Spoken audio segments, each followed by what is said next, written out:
to a story with hopes and expectations, looking for an answer.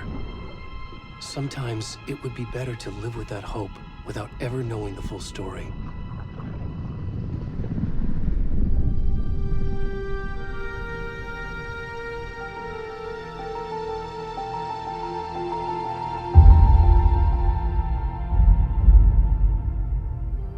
In a horror story, there are only victims and monsters.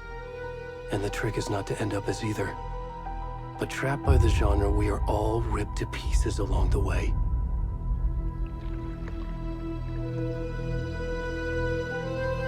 This is not the story I hoped it would be. This is not the ending I wanted. This story will eat us alive. This story is a monster. And monsters wear many faces.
Where'd he gone?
Hey, kiddo.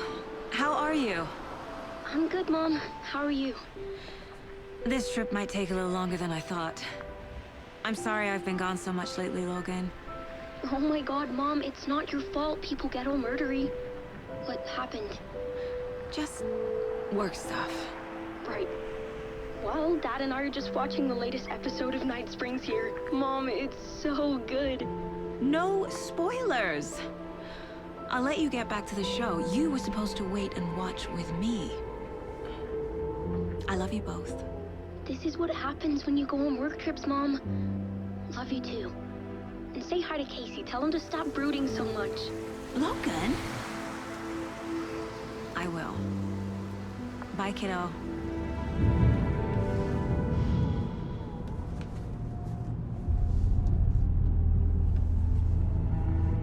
Logan thinks you should try cheering up. Snarky kid. Wonder where she gets that from.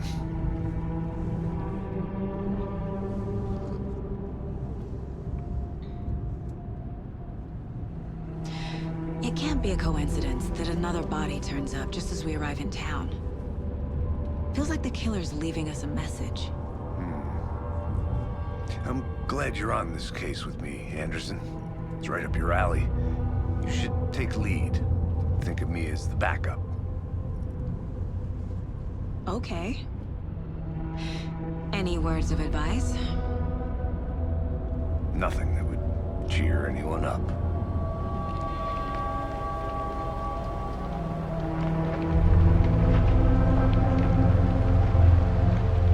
Here we are. Cauldron Lake.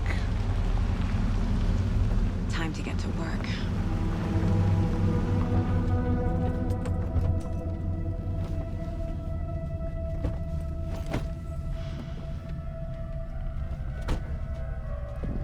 A deputy was supposed to be here to show us to the crime scene. There's the car, so where's the deputy? Eaten by a bear? I'll check out that map.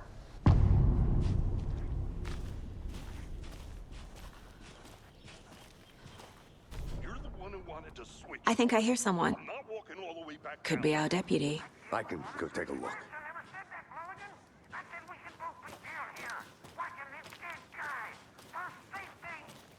Wait. Hey, over here.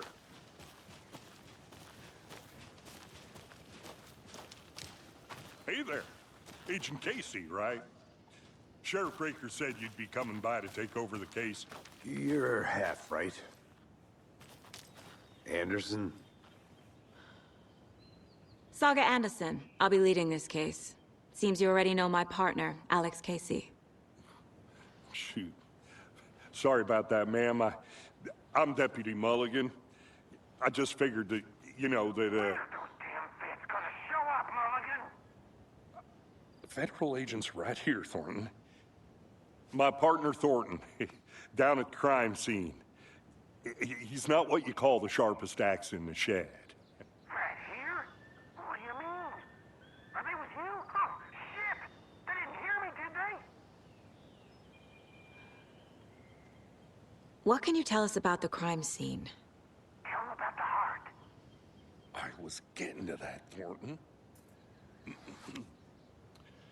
Well, we reckon there are some organs that are currently outside the victim's person when they should be, well, you know, inside. Were there any witnesses? Yeah, a couple out-of-towners. I wonder what they were doing sneaking around the woods at night. Mention the city folk. It's pretty suspicious. Not that we have anything against city folk, right, Thornton? But don't worry. Sheriff Breaker took them back to town a while ago. I want to see the body. How do we get there? Oh, sure, that's real simple. Just through the hole in the fence, down the hill towards the lake, around the old convenience store. You can't miss it. Everything's been closed since the area was fenced off.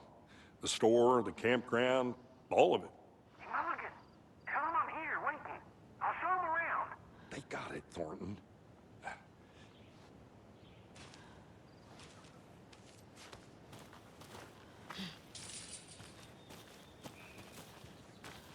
Before we get to the crime scene, there's time to review the facts of the case so far.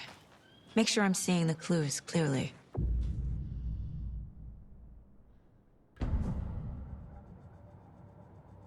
The Mind Place.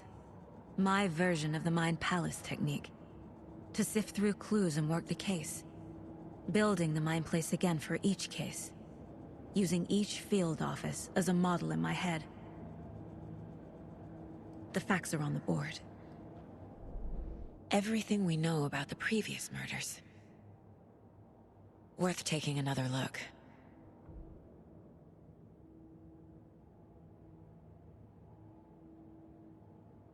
I see you're already hard at work, Anderson.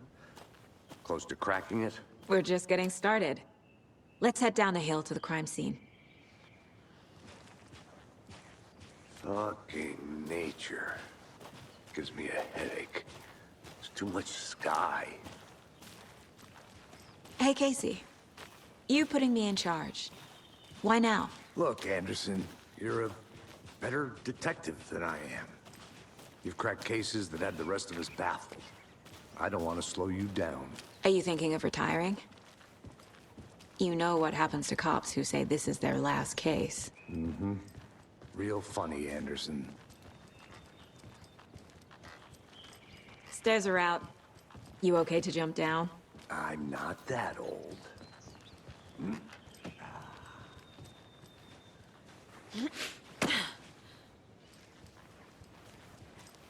Not a bad place to get murdered. If getting back to nature is your thing.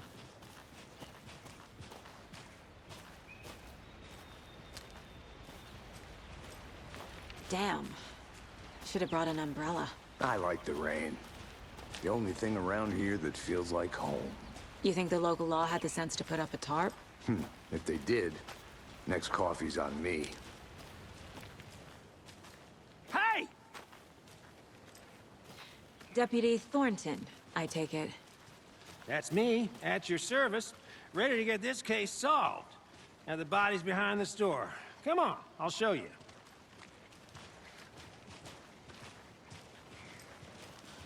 So, the FBI, huh? That's so cool. Hunting down psycho serial killers and shootouts with the mob? You forgot the UFO cover-ups. What? Those are real? You guys hiring? Let's just see this body, shall we? Now this is the scene of the crime. We found him on the table. Now we didn't touch nothing, you know, procedures and stuff. Thanks, Deputy. No tarp. You owe me a coffee. Okay. Let's start by examining our guest of honor. Does this fit the MO of the previous murders? Body is positioned on the table. Ritualistic. Another body turns up just as we arrive in town. Coincidence? The killer left the heart right next to the body. Bruising on the wrist from the cargo straps holding him down. Incised stab wound. Chest cut open. Heart removed.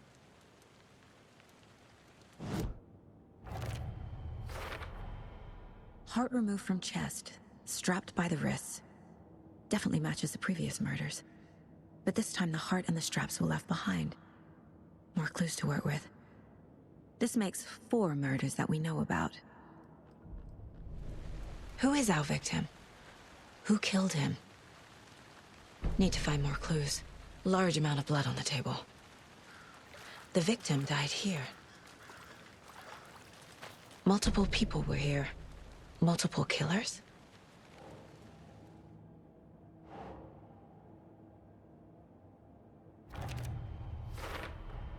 Boot prints, indicating multiple killers.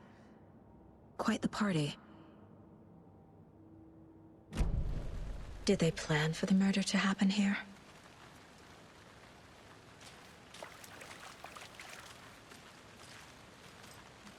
Any idea who the victim is?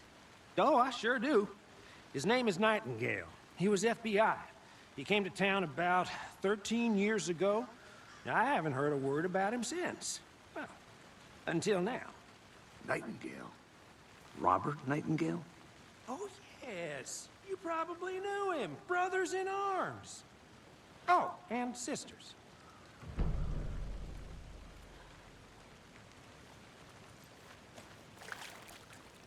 So you knew our victim. Well, I didn't recognize him in his current state. But yeah, I ran into him a few times at Quantico. Never worked any cases together. After his partner got killed in the field, he went off the deep end. Got the boot pretty quick after that. So what happened to Nightingale after the Bureau let him go? I only know the rumors. Depression led to booze, booze led to paranoia. He got some wild ideas in his head, chased ghosts until he fell off the map. Guess he ended up here, I bet there's more to that story. but no happy ending. Nightingale went missing 13 years ago, 2010. The same as all the other victims. Certainly fits the pattern. Makes me wonder what was going on that year. Probably something this town wants to forget.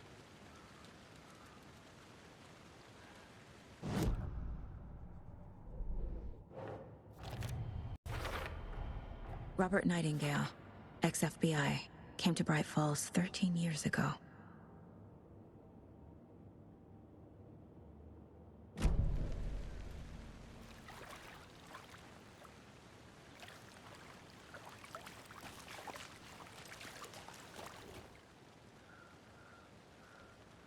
Someone was drinking beer. They spent time here, waiting. Someone left in a hurry. Knocked the tripod over. Was it for a camera? They planned for the murder to happen here, passing the time with equipment ready. They were waiting for him. But why Nightingale? He's been missing for 13 years. Why here? Why now?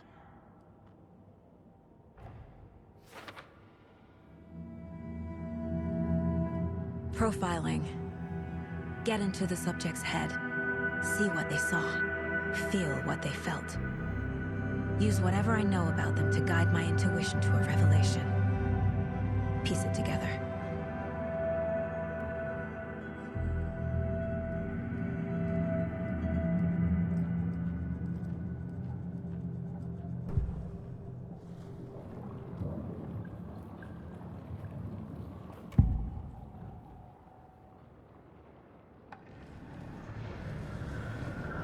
Agent Nightingale has been MIA for 13 years. How did he end up here? Up from the lake that's not a lake. It's dark. He was there too.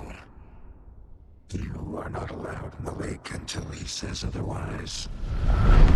Robert Nightingale came from the lake, before his murder.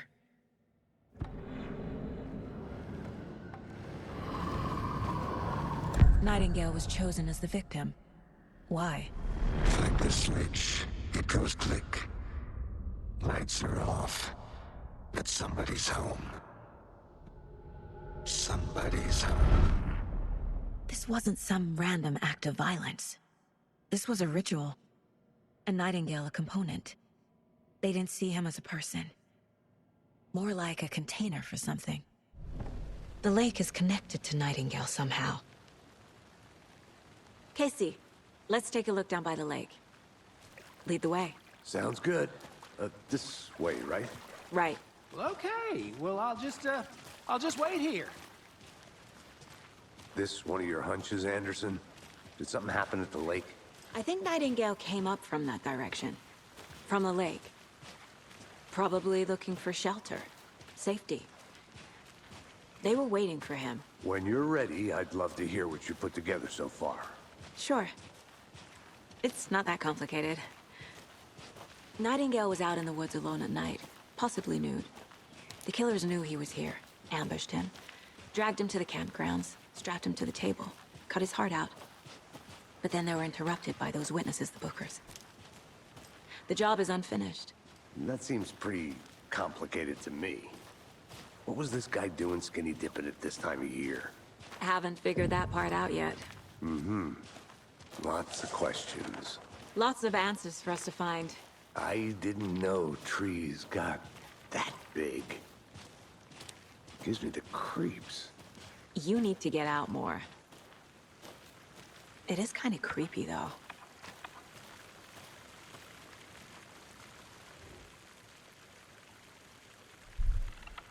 There's a piece of paper on the ground. Tracks. Barefoot. Nightingales? They come out from under the boulder. It makes no sense.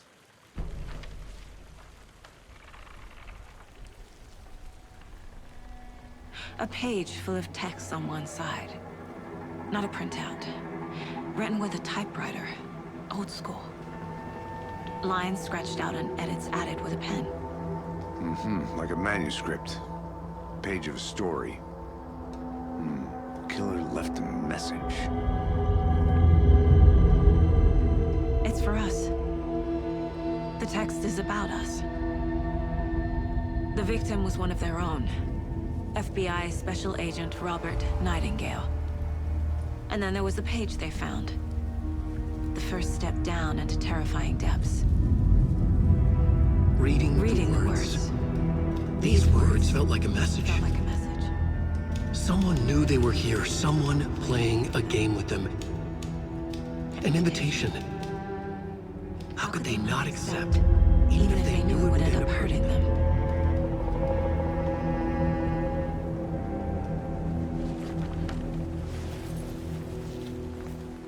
Someone's been watching us. Playing a sick game with us. You were right. This is right up my alley. Nightingale came this way. Either he dropped this page, or the killers left it for us. I should profile Nightingale about this page. We found a page in the woods. A story about these events. What is Nightingale's role in this? I carry his words close to my chest now. Inside, the awful truth. You must dig it out. Something was put inside him. In his chest. I must find out what. I think he came from the lake. But his tracks make no sense. I carry his words close to my chest now. Inside, the awful truth. You must dig it out.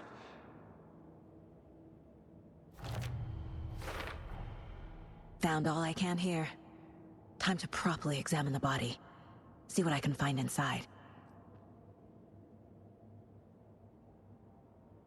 Casey, I think something's been put inside Nightingale's body. Let's tell the deputies to get the body to the town morgue. Okay. Whoever wrote that page made sure it read like a story. Like a scene from a thriller. I hate all of it. The text said we'd find more. I believe it. But what's the purpose? They're twisting events to create their own narrative to do what? Entertain some fantasy? Projecting their desires? Are we characters or the audience? Witnesses to their design? All the above? It's all about control. Deciding what happens to who. Don't let it drag you in. Too late. I'm already hooked. I need the next chapter. Hey, you made it back. Good. I hope you didn't get stuck in any of those big puddles. Crazy flooding down there, huh? Just like I said. Deputy, I want the body taken back to town for a proper examination ASAP. Well, sure, but the coroner won't be back in town for another week after Deerfest. Not a problem.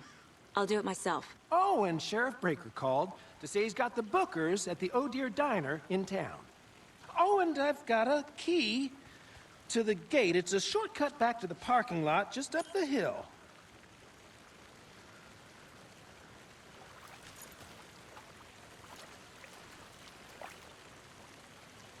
Thanks. Let's get the car, drive to Bright Falls, and talk to these witnesses, the bookers. At the diner, right? I could use a cup of coffee.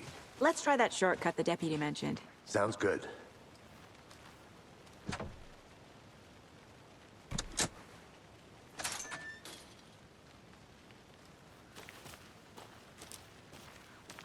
Seems like a nice town so far.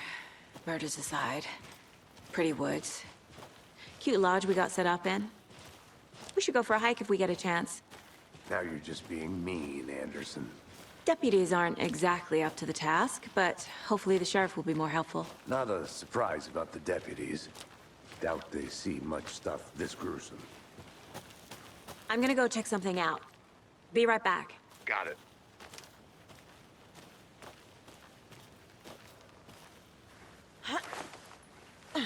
Is that a kid's lunchbox?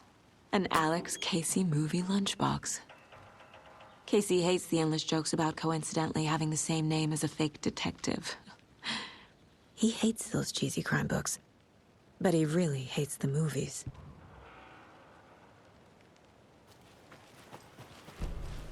Can't fit the clues all together yet. Heart removed, tripod, tracks leading to a dead end.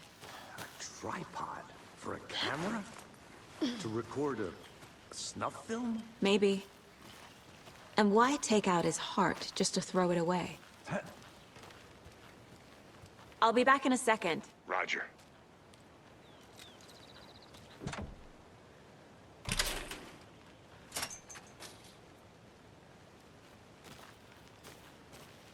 The Federal Bureau of Control? That's a new one.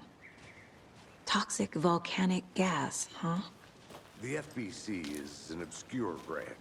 Only shows up for unusual cases. Well, what's so unusual about volcanic gas? Beats me. Here we are. Let's drive back to town and meet the sheriff at the diner.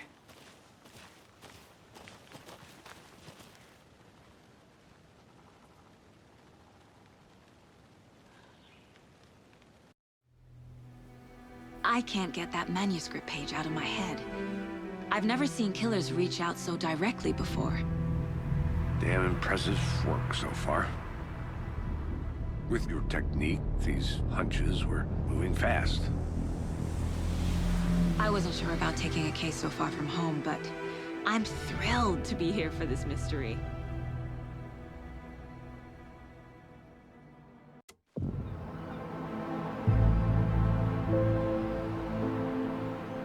Need to swing by the lodge to get anything from the field office? No, I'm all set. I'll park there anyway. I want to walk to the diner, get a feel for the town.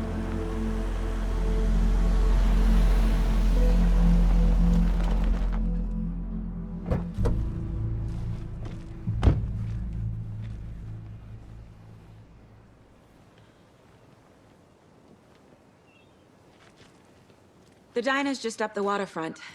Shouldn't keep the sheriff and our witnesses waiting. I smell coffee. Just how much coffee have you had today, Charlie? Don't know, don't care. How much have you had? Not enough. That's how much. Never enough coffee.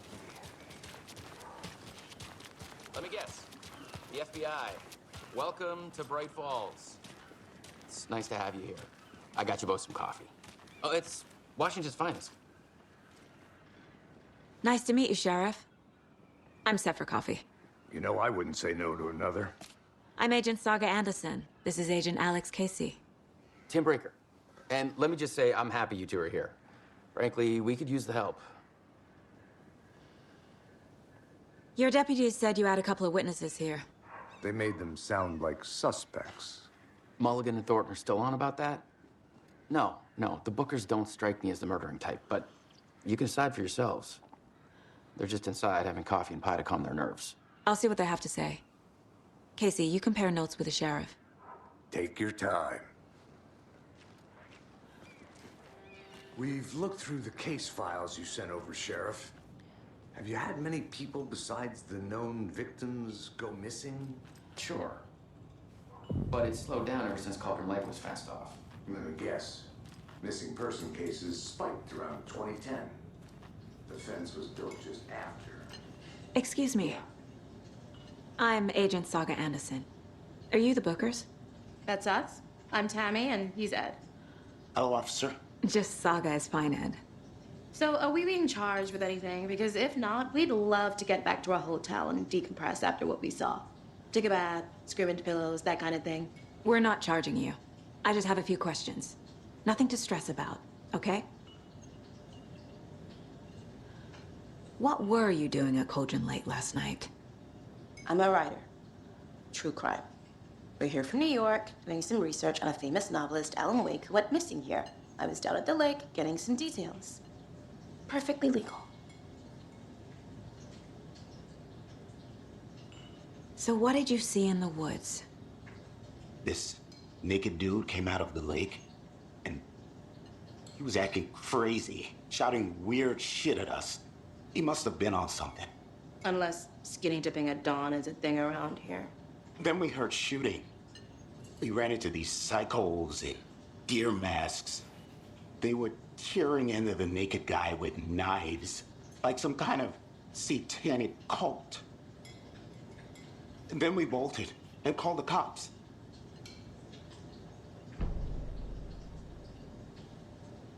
What makes you say it was a cult? The masks and knives aren't enough. They were shouting, "Cult of the tree, the cult of the tree, cult of the tree." Oh, and then we found out. The whole thing was terrifying. That's all.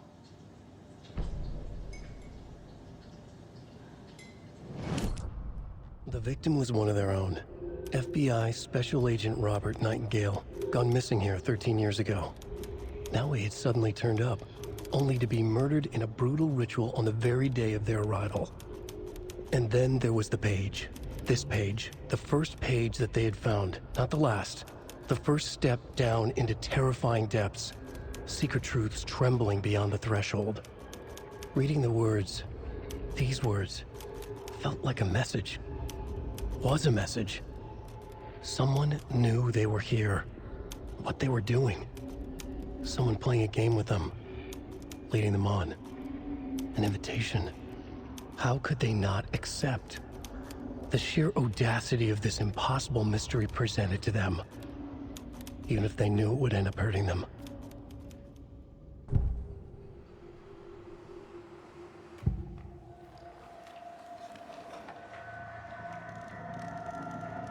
The cult of the tree.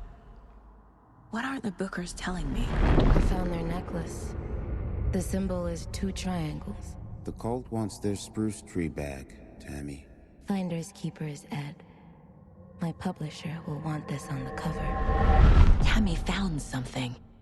A necklace belonging to one of the cultists. The Bookers were at Cauldron Lake. Why? The fence was built to hide what's there. They say the rider fell in the lake. Private party. No trespassing. My book has questions.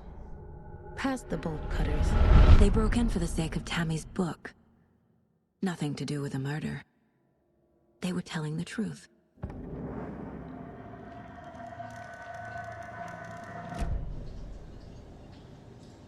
So you found something there, right? A necklace these cultists may have dropped. Okay. Wow. How did you put that together? It's evidence. You need to hand it over. Okay. Told you not to keep that thing to me.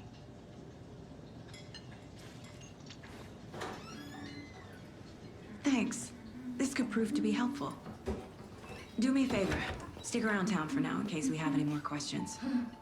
Like we'd even dream of missing dear Fez. Oh, God. Saga! Saga Anderson. As I live and breathe. I thought we'd never see you back here after that awful, awful thing happened to your baby girl. How are you? I'm sorry.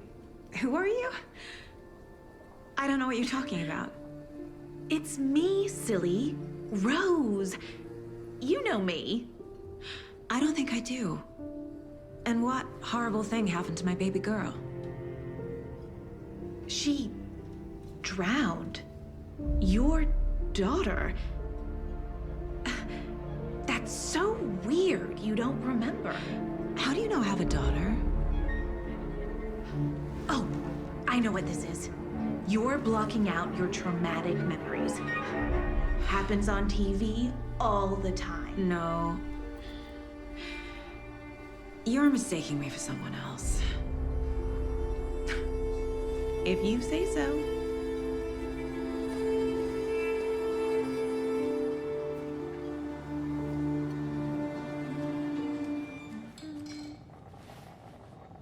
So, Rose, help me out. How do you think we know each other? We all know each other around here. It's been a while, but I never forget a face. Or a coffee order. Guess I just have one of those faces. Seen anything out of the ordinary in town lately? Suspicious people in deer masks? No one's suspicious. But soon enough, there'll be lots of happy people wearing deer masks for Deerfest. Practically everyone will be wearing one. Good to know.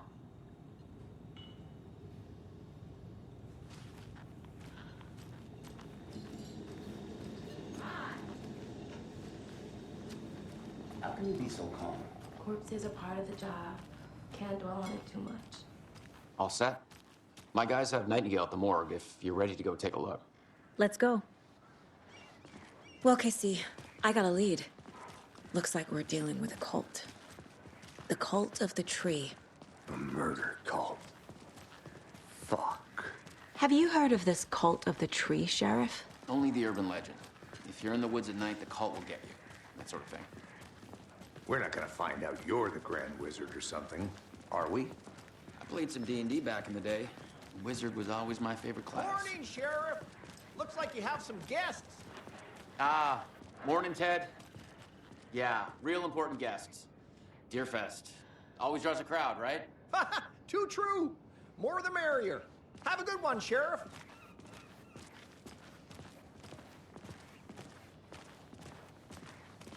Hey, what do you know about that waitress from the diner? Rose? Yeah, she's a bit of a space case. Always has been. Why?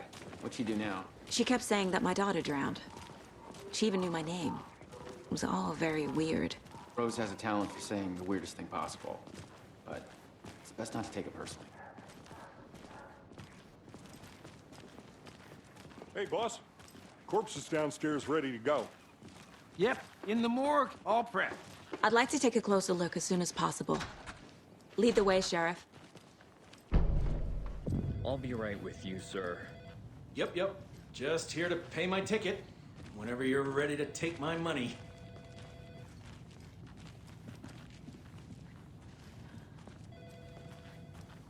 So we share a morgue with the funeral home next door. It's a shoestring budget.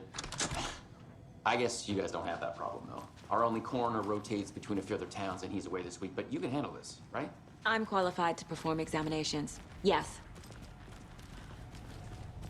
Something about morgues. They always cheer me up. I can't say I feel the same. He's joking. Okay. Let's take a look at our patient. I'll start with the external inspection before performing the internal examination. What was the cause of death? What other clues can the body give me? The body shows signs of being submerged in water post-mortem. It doesn't add up. This looks like text. A tattoo? Nightingale didn't strike me as a tattoo guy. Defensive wounds. He put up a fight. Uh-huh. They did leave something inside his chest. There's writing on here. Can't make it out. Right?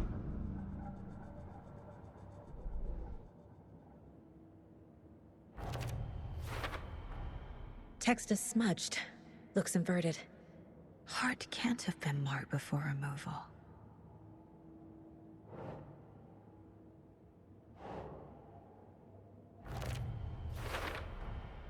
There's definitely something in his chest. Did the killers leave it there?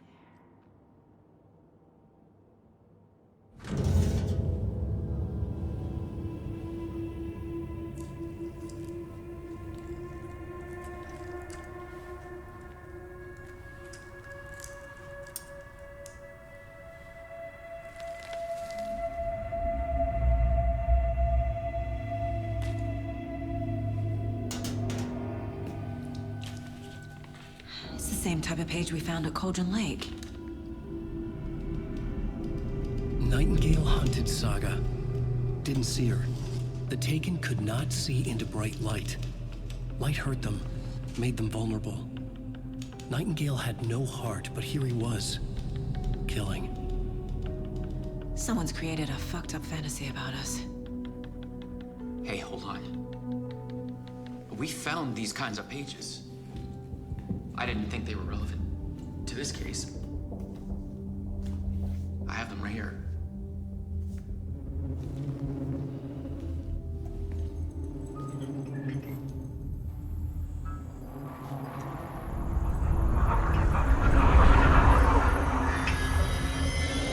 No, wait.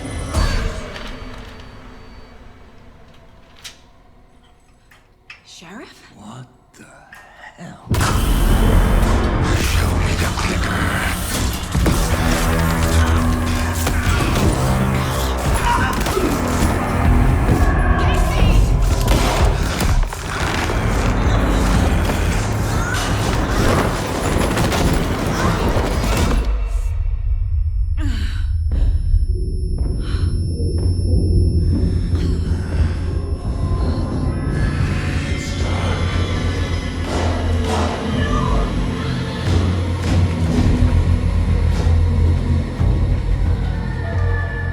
Didn't see her. Could not see into bright light.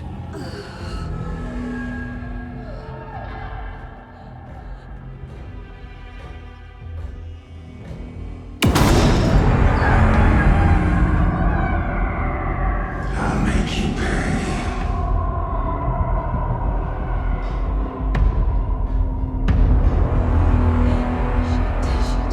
He's coming. No weapon.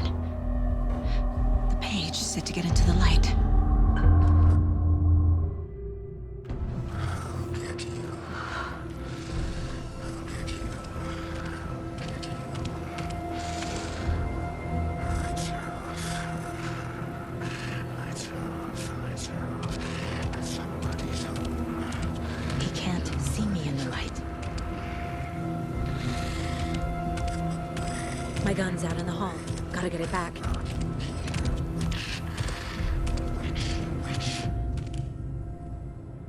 Gotta move. Now.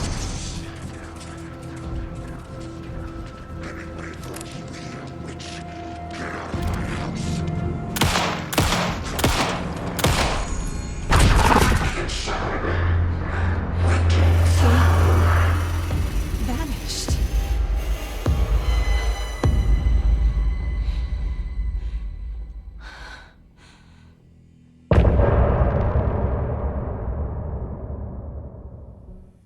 He didn't have a heart, but he still got up. The page predicted all of it. It helped me fight him. He just disappeared? What the hell is going on here? We need to figure that out if we're gonna do anything about it. Somehow we need to make sense of this. There's no rational explanation to what we just saw. I'd love to blame this on mass hallucination caused by inhaling volcanic gas, but we both know that's bullshit. This was supernatural. Well, I'm glad you were the one to say it. Now we can figure out a way forward. The victim of a ritualistic murder turns into a monster. Is there a connection? Looks to me like the cult of the tree is performing rituals to create monsters. Maybe. We need to start with learning this cult's goal. Their purpose. Right before things got crazy, Sheriff Breaker just vanished. Maybe the sheriff knew more than he was letting on. He seemed anxious, like he dreaded what was coming. One more mystery.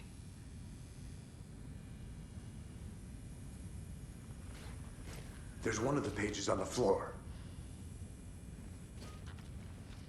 Saga was back at Cauldron Lake. Saga had to pursue Nightingale. Into the overlap. Finding a way in would be difficult. A ritual. Saga would learn how.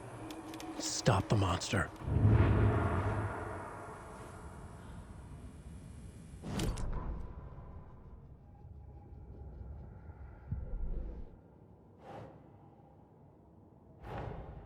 A dead man turned into a monster.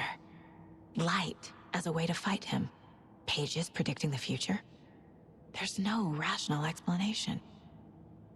This is the case we must solve.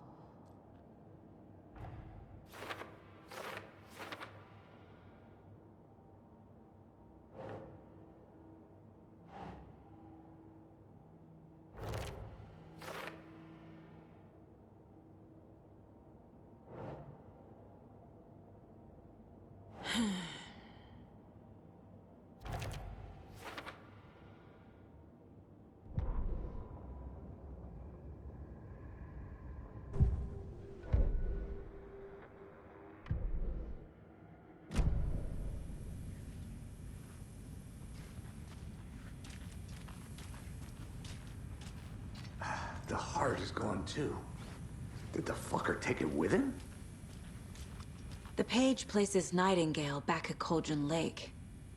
Calls him a Taken. We need to head over there, stop him, before anyone else gets hurt. Okay.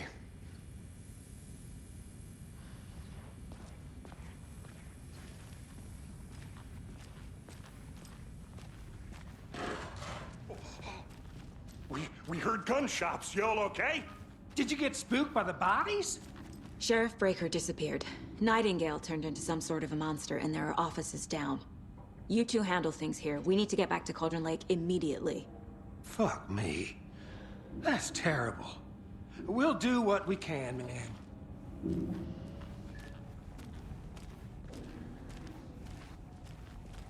But that's crazy, right, Thornton? Nightingale's heart was missing. How could he do anything? He's dead. Well, yeah, right. Well, that's all crazy talk. Monsters aren't real, and what do you mean the sheriff disappeared? Like poof? He's gone like magic? Magic's not real. Magic's not real. Right. Mulligan. No, Thornton. Monsters aren't real, and magic's definitely not real.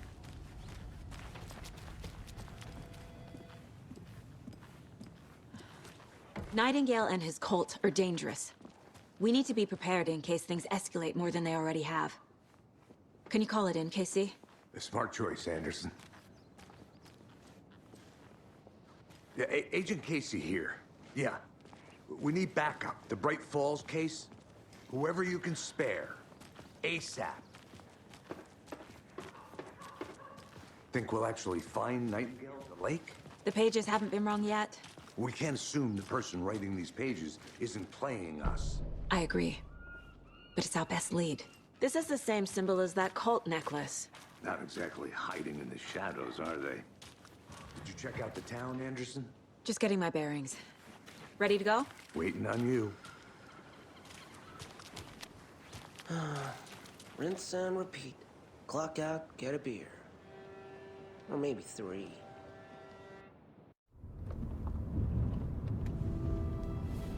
I need to come clean, Anderson. I know why Nightingale was here 13 years ago. He was chasing a writer, Alan Wake. Tammy mentioned him. She's writing a book on his disappearance. You know the detective character from his books, Alex Casey. Yeah, I've heard the jokes at the office. Cold case Casey. Murder case Casey. Sorry. Haha. It's the same name, similar job. It's the first thing anyone thinks of. It annoyed me, but that was it. Then, 10 years ago, I started getting strange letters in the mail. Fragments of prose describing murders. You've heard the stories about what happened in New York. Some of it, at least. Bodies started to pile up. It was a murder cult. Turns out the fragments sent to me were from the crime books of Alan Wake.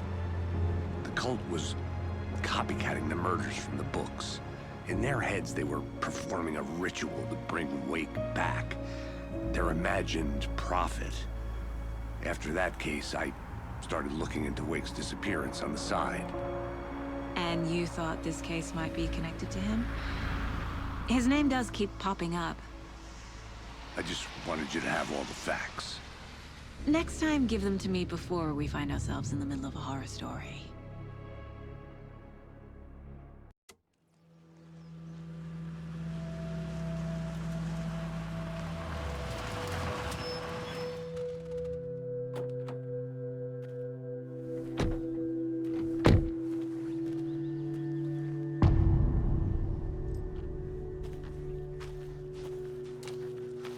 The page says Nightingale's in something called an overlap. Need to figure out exactly what that means. I'm happy I'm not in charge of this mess. Thanks. Let's start looking for Nightingale where he was killed. The writer of these pages knows what will happen. Because they're behind this, or because they can see what's coming. Impossible things are happening here. A world operating on different rules. I need to understand this strange logic. To see the clues. To solve the case.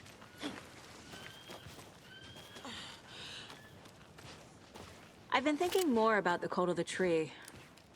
What sort of cult refers to themselves as a cult? In my experience, they don't. We're not seeing the full picture yet.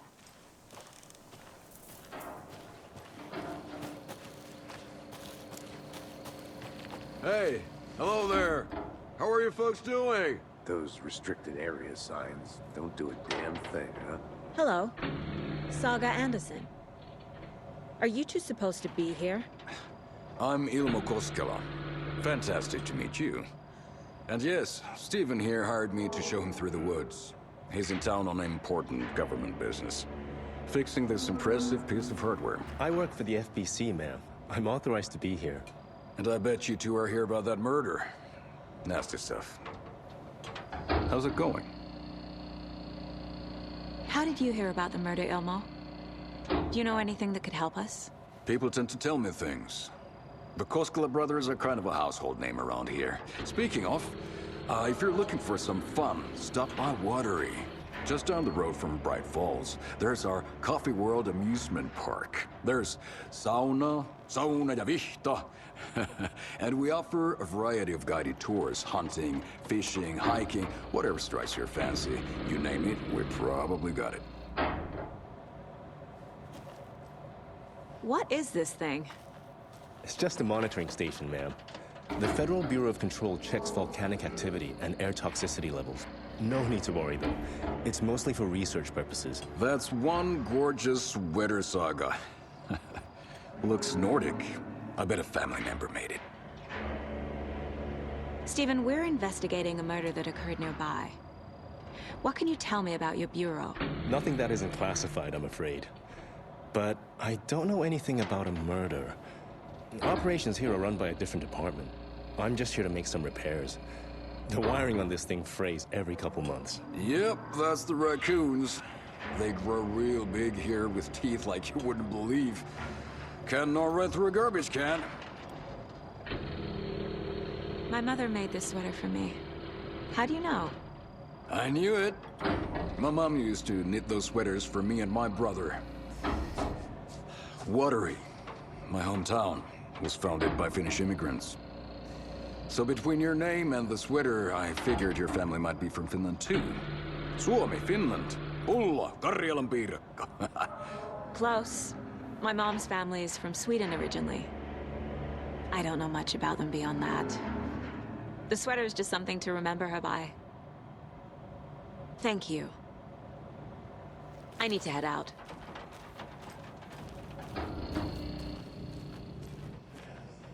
What'd you find? Nothing. Just something that shouldn't be here. Goodness, my ass.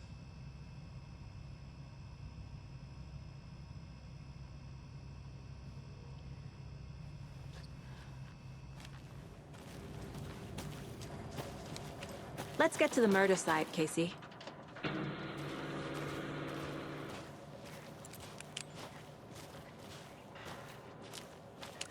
A lot of things about this case keep bothering me.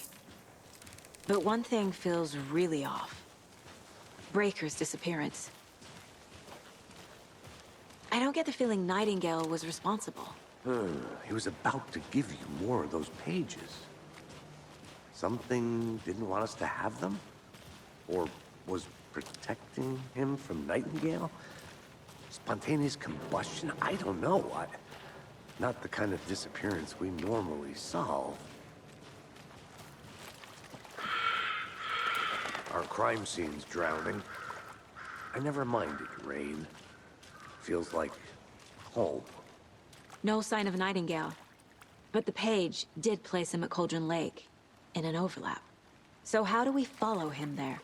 Maybe something around here will tell us. We've seen this symbol before.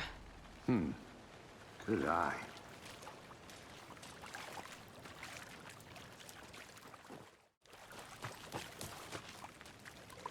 Bare feet. Nightingale. I'll see where these footprints lead. Can you comb through the crime scene one more time, KC? Just in case? On it.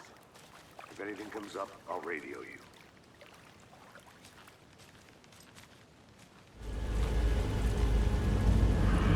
The tracks lead into the water.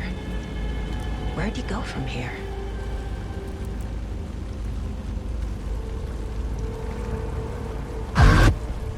I can feel something. A presence. Nightingale isn't far. I know Nightingale is somewhere around Cauldron Lake. The tree was a threshold. This place and the dark place. You're in over your head. Next stop, Caldera Street Station. The threshold. Like a doorway. Leading to Nightingale. It's somehow connected to a tree. Witch's Ladle?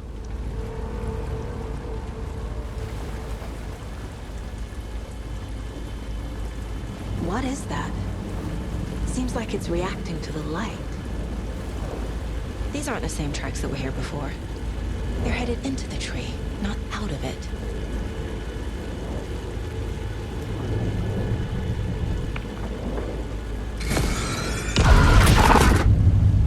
My flashlight burned the dark stuff away. It was covering another page. The fuse was in place. Saga stepped into the witch's hut. Inside, a bright light. There were objects that stood out to Saga, as if the light had manifested them. The witch's hut. Okay. I trust the pages to lead me to the overlap.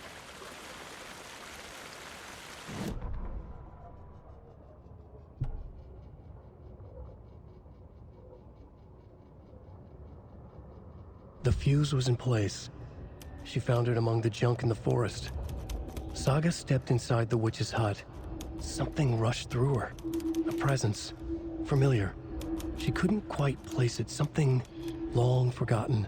She tried to hold on to it, but it was already gone. Inside, a bright light. Saga felt safe. Like nothing could hurt her here. There were objects that stood out to Saga as if the light had manifested them. Pulled them from the darkness. A shift in reality, heavy with hidden meanings. A coffee thermos, a shoebox, a mop and a bucket, a poster on the wall, and in the cabinet, another manuscript page.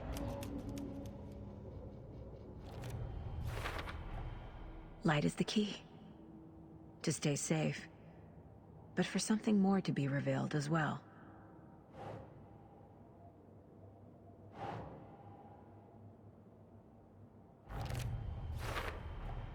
Is Witch's Ladle the doorway into the overlap? If so, that's where I'll find Nightingale.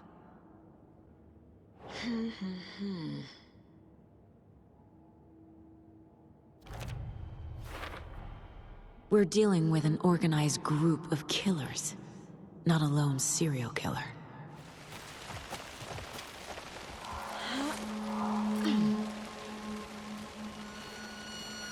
This is the witch's hut. Anderson, thought I saw something in the woods. Probably just a deer, but I'm gonna check it out. Okay, I found another page. Following up on a lead. Keep checking in. Roger. The fuse box is missing a fuse. I need to find one to turn on the lights.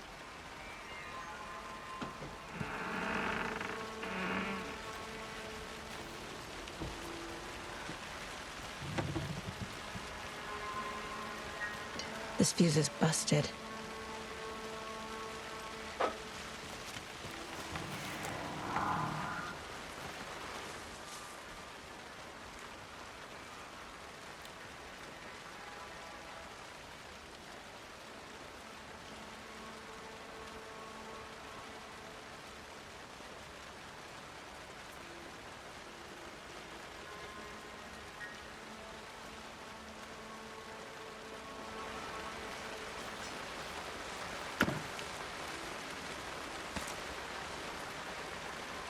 A lunchbox again. Who's leaving these out here?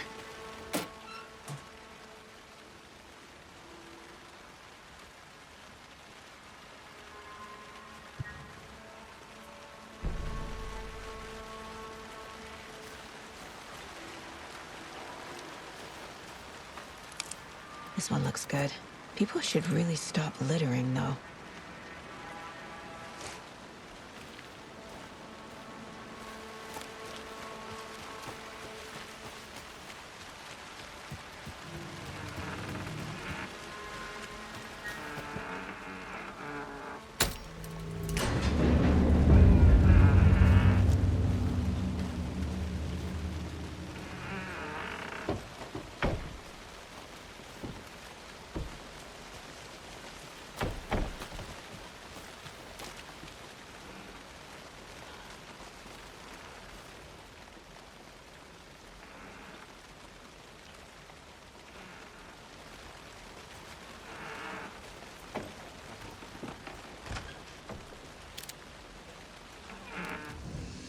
Another page. Making progress. The image of the witch in the sign. Saga addressed the witch. The smudged line on the heart. The second part recited from memory. I brought you the heart, witch. Show me the terror. Saga pushed the heart through the hole in the sign. Witch's ladle. Towering over Saga, watching her and the witch. The image of the witch in the sign. Nightingale's heart, a cold, dead lump in her hand. Her definition of sanity had changed since she arrived in this town. But she trusted the pages. Was forced to. Saga addressed the witch. She squinted to read the first part of the ritual words. The smudged line on the heart. The second part recited from memory. The words she had read on the page. I brought you the heart, witch. Show me the terror. Saga pushed the heart through the hole in the sign. This was the key. The tree was the threshold.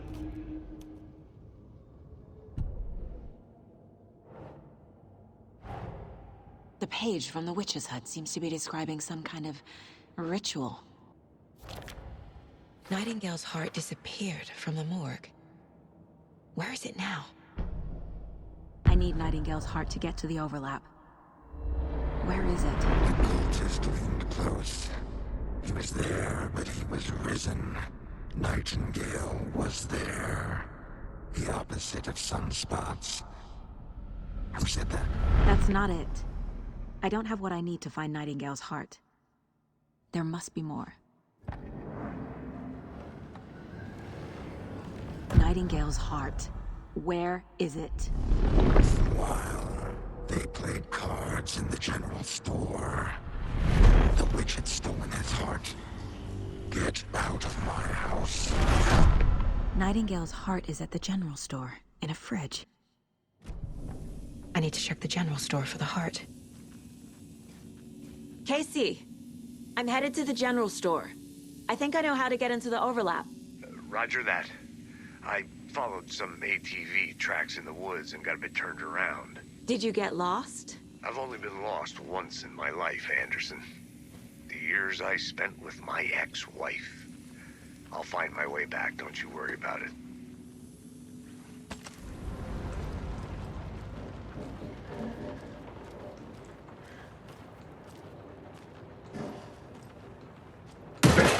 Christ!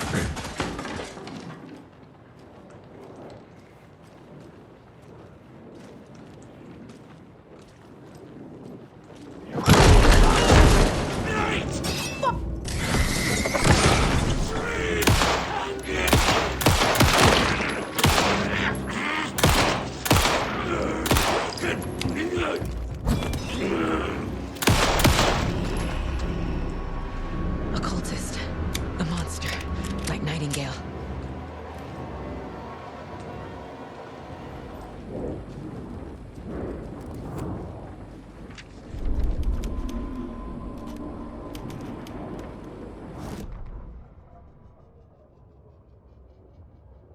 Saga edged toward the broken door, her gun ready, flashlight aimed ahead. Nightingale said it would be here. The Cauldron Lake General Store was overgrown, left to rot. Saga thought about the cult of the tree. They had been here, waiting, planning a gruesome ritual murder. Meanwhile, they played cards in the general store, like it was just another late-night poker game.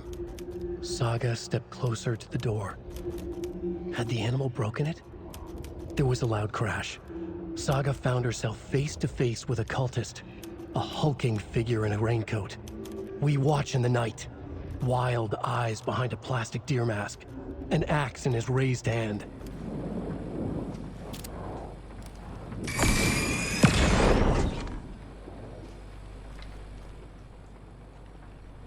The text on the heart is clearer now. Legible. To get into the overlap, I need to find Nightingale's heart. Read the line imprinted on it, plus the line on the page to the witch's ladle sign. Then push the heart through the hole in the sign. Right. Sounds literary.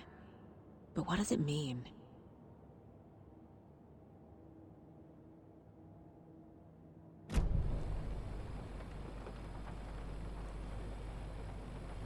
I feel like I recognize this. The fridge. The heart. I knew it would be here. Like I saw it in a dream.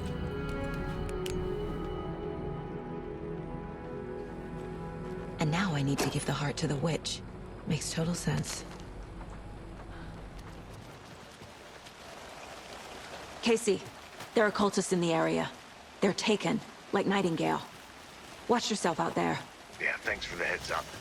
I'm still finding my way back. You have the worst sense of direction. Any city in America I can get through drunk and blindfolded. It's these damn trees. Okay. I'm en route to Witch's Ladle. I need to perform a ritual to open the overlap. This case just keeps getting weirder. But it is exciting.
Crashed on the far side of the mirror.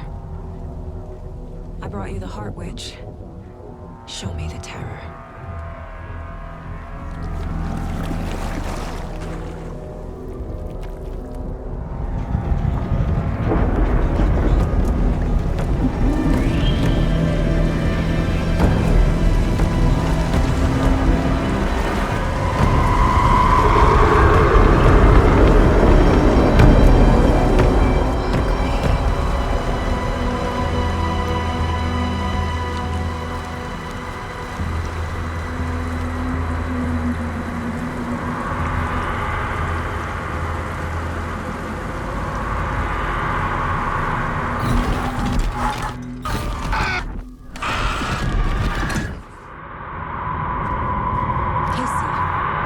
think I'm in the overlap.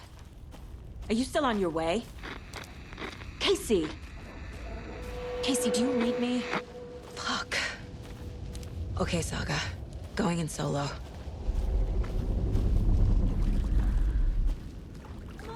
Logan? Logan! Where are you? What the fuck was that? Logan's back in Virginia. You're imagining things.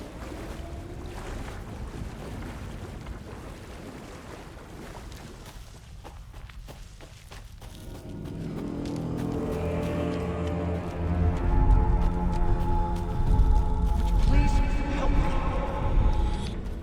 What was that? Wait. Did I get turned around? No, this is right. This place is looping. Like a nightmare.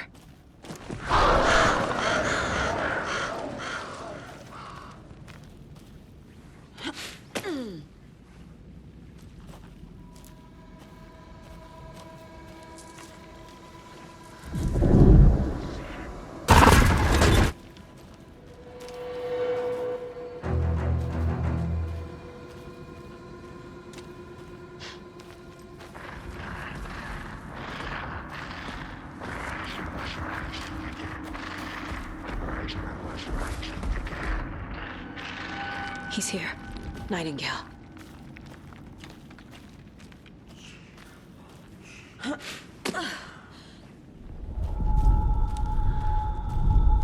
Trapped here. To escape. Danger. Who is that? It's like they're coming in over a bad signal.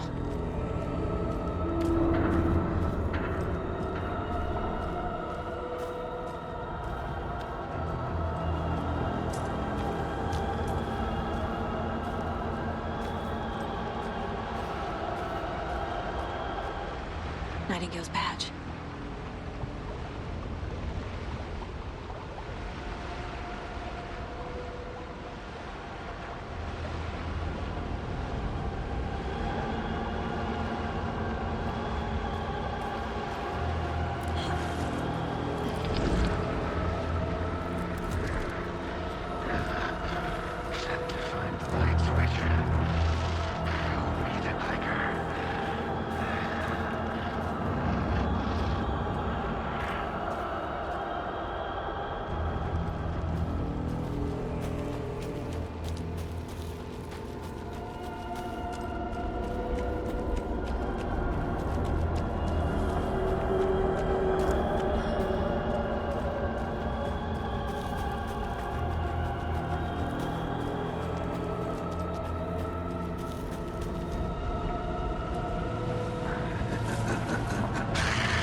hear me? I'm Saga Anderson, FBI. I can hear you. Cauldron Lake. Yes, I'm at Cauldron Lake. Where are you? About to escape. In danger. The dark presence. Danger. Thanks. Got it.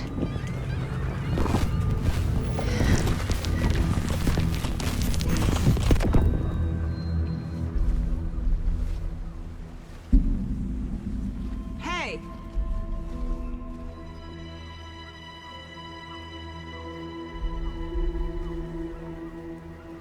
Are you okay? No! It's my fault!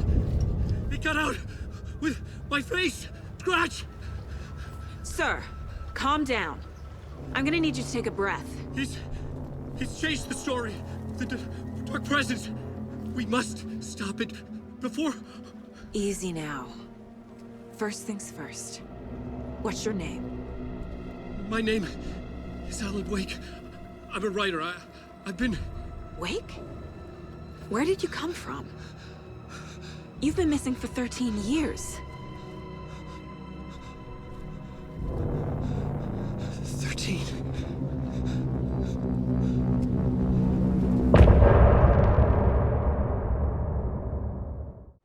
Anderson, where did you go? All of a sudden, the radio stopped working, and then that flooding just disappeared. Crazy forest. Is this who I think it is? Casey, say hello to Alan Wake. Mr. Wake, this is Special Agent Alex Casey. He'll escort you to our car. Casey, I'll meet you there, right after I take a look around. If the flooding's receded, there might be evidence we missed earlier. Okay. See you there. Alex Casey? How? Am I still... Is this the dark place? No, it can't be. I got out. Yeah, the PI from your books has the same name as me. Great. Moving on.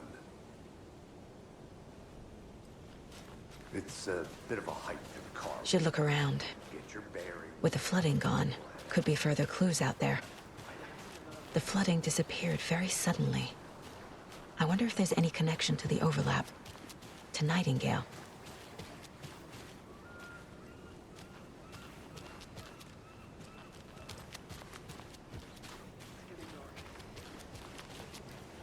You have a flashlight? It's not safe without a light. I have a light. And a gun. You can relax, Wake. And pages. If you see pages of writing anywhere, you must take them and keep them safe. Our lives could depend on it. They have vital information. We know about the pages, Wake. We'll keep an eye out. Okay. Okay, just give me a moment.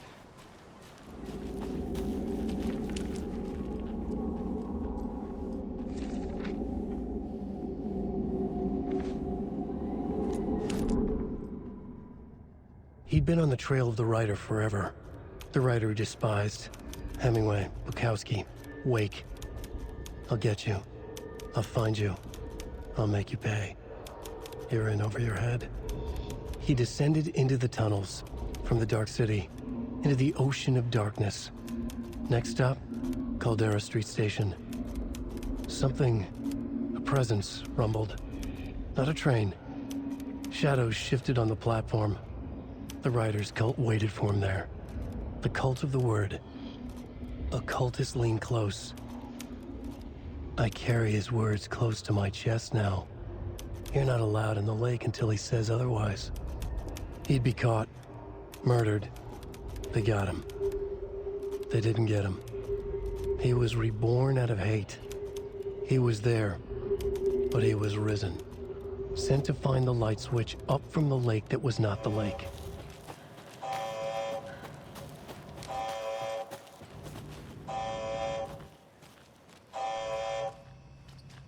Warning. Activity detected. AWE. Event in progress. Cauldron Lake. What's an AWE? Casey, what exactly does the FBC do? After New York, when I started looking for our friend here, their name came up. I pushed them for any files they had on him, but got stonewalled. They have a reputation of showing up for weird shit. They have a presence here, and now we find our writer. How about that? Mr. Wake, we're taking you back to our field office in Bright Falls. You can freshen up there, and then we'll talk properly.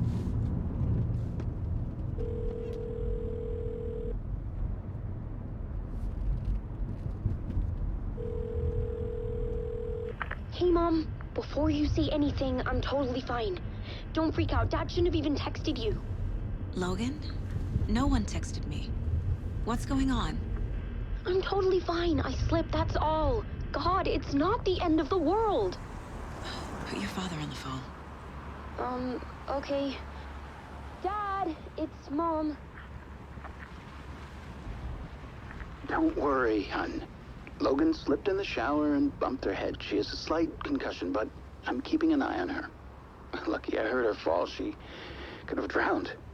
Jesus, David. Why didn't you call? I tried. It didn't go through. She's fine, really. But what about you? You sound stressed. No, it's, just weird case, that's all. Well, if you need a hint, my years of board game victories tell me Colonel Mustard did it. I'll keep an eye out for him. Love you, Dave. Love you too, honey. Want to say bye to Logan? Just tell her I love her. Bye for now.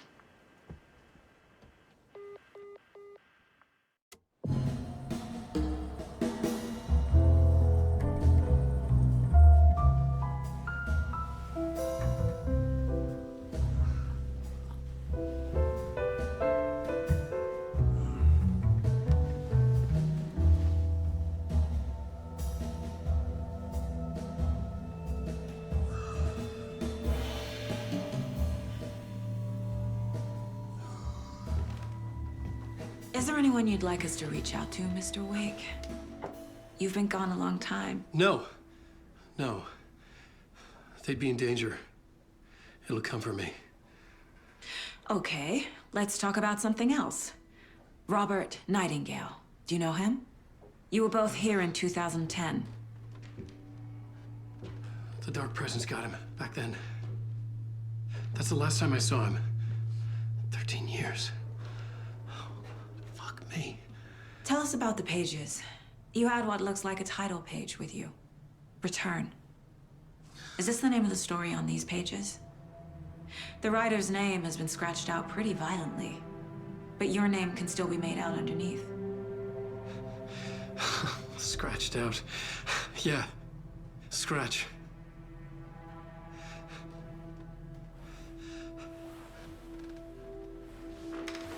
Did you write these pages, Mr. Wake? I'm trying to remember. It's a crazy jumble, like a nightmare. It doesn't make sense.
on a talk show tonight? Waking up in places with no memory of how I'd gotten there. It was out of control. I didn't need another mugshot in the fucking tabloids. Had I already done the show?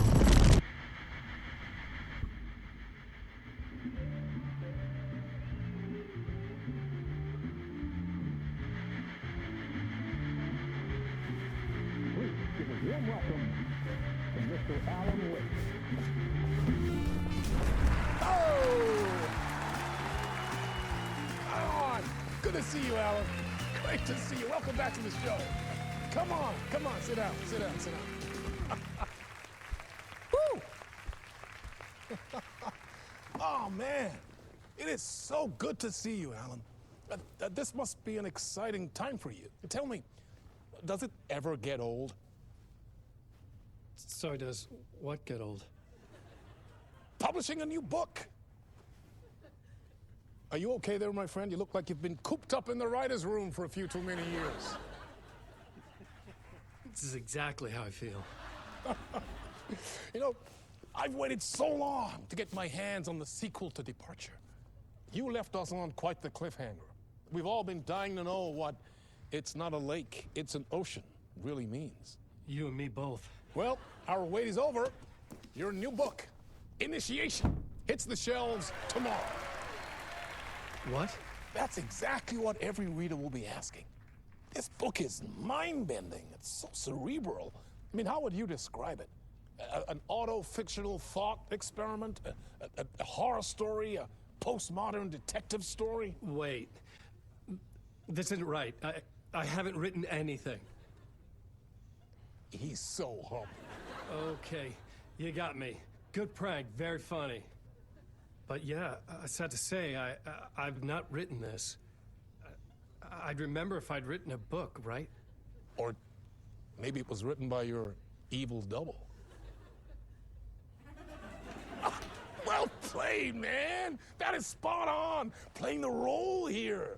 Pretending the world of the book overlaps our own. That's very meta indeed.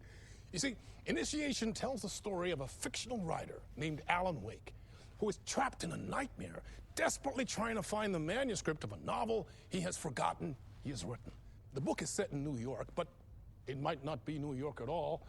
He is tormented by his dark doppelganger, guided by visions of a fictional detective he has written. That's right, Alex Casey is in this book as well. I guess we'll just keep doing this the whole show. The joke's on me. But isn't that what you sign up for with autofiction? Well, but seriously, I found the structure of the reality you build in the book fascinating. It reminded me of The Matrix. I mean, the writer is physically in his writer's room, trapped there, and he projects himself out to this dark dream of New York through the story he is writing. Like astral projection. Did I get that right? Yeah, that's exactly right. Go on. I should be taking notes here. This is great stuff. Notes to that other Alan Wake in that room writing this as we speak? Are we all in your story, Alan? Wow. No, I wish you every success with your new book, Alan. I hope it's as successful as your best-selling Alex Casey series. Initiation hits the shelves tomorrow. After this, I'm sure we'll all be eagerly awaiting the culmination of this hero's journey trilogy of yours. A book called Return, perhaps. Man, thank you for one of the strangest interviews of my entire career, Alan. All this talk of meta-narratives. I kept expecting to disappear once this scene ends.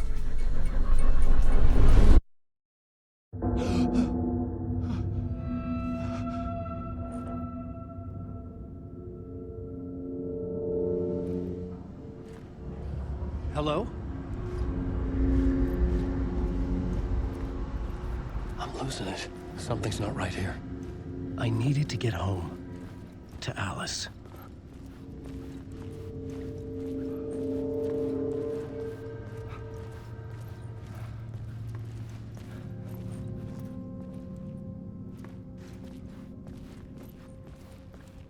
What the hell was that interview? Some kind of joke? Initiation? I never wrote a book called Initiation. This felt like a bad dream. Could make a good horror story.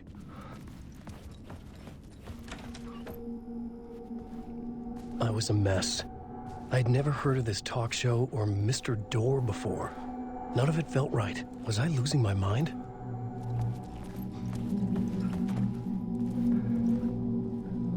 Old Gods of Asgard. That name sounded familiar.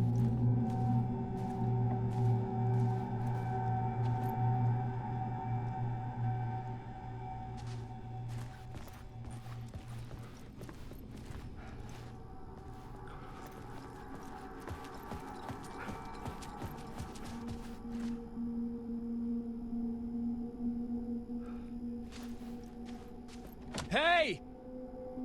I think I've been locked in! Anybody? Fuck. Now I have to find the code myself. Great.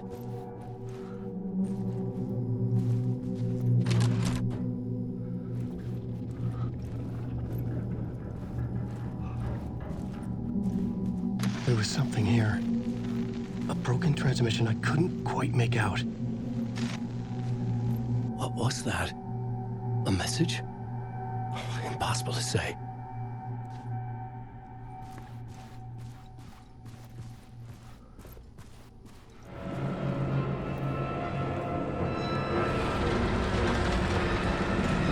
There was something in the studio with me.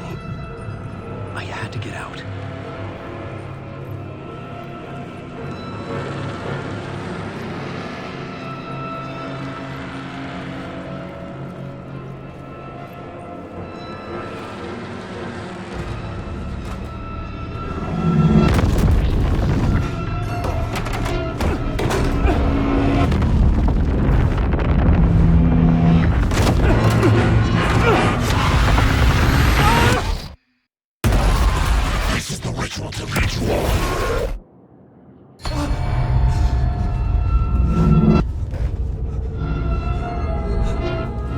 Waking up from the nightmare, I felt like a drowning man gasping for air.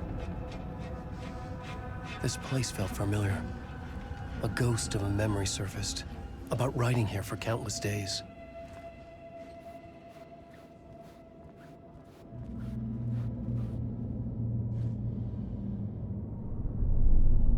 A plot board for mapping out a story. On the index cards, the nightmare that just happened to me. A summary of the story so far, but other notes as well. Warnings. I had written them. I couldn't remember what it all meant. The name Scratch filled me with dread. I could trust these words. I had to act on them. You must write to escape.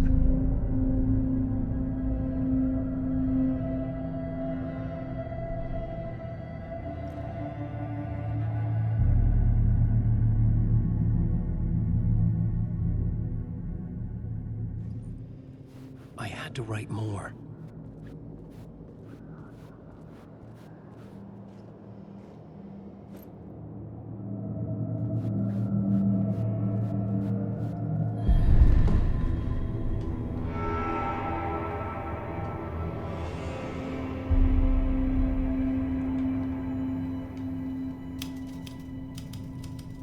I didn't remember much, but I knew my thoughts and ideas could manifest as reality in this dark place.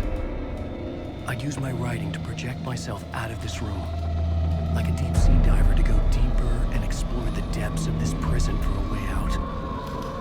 This room was my boat. Writing was my lifeline. I would start again at the talk show.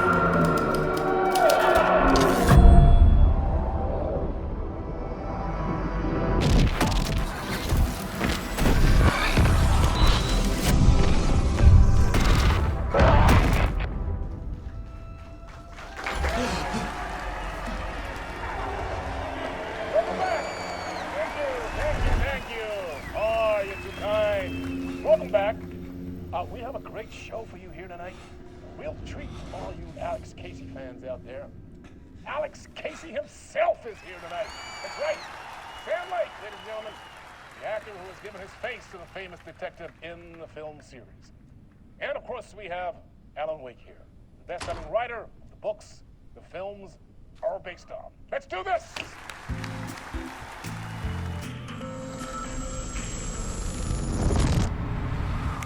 Welcome back to the show. So, Alan, as the creator of the character, how do you feel about this? Sorry, what? I know it can be an awkward question with the man sitting right next to you, but I mean, how do you feel about him in the role of Casey? Does he look the part to you? He looks exactly like I always imagined Casey to be. It's uncanny. Thank you. That means so much to me. I'm a huge fan of your books.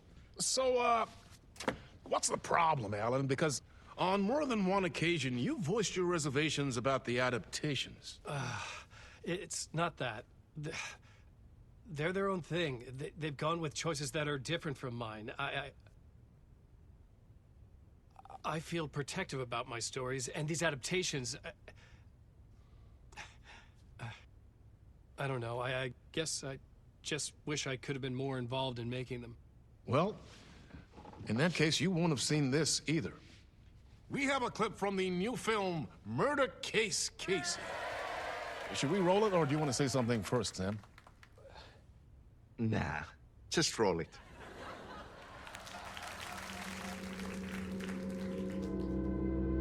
This city was an old scar that refused to heal. The rain made it fester.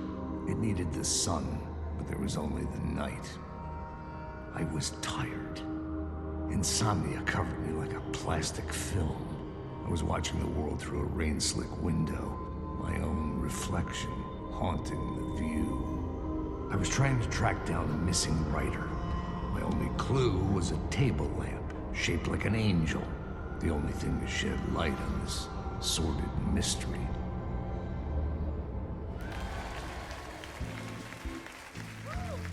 That's great! Murder Case Casey! Great job, Sam. Very exciting and very meta. I'm looking forward to seeing more. Wait, stop. What was that about a writer? About a lamp?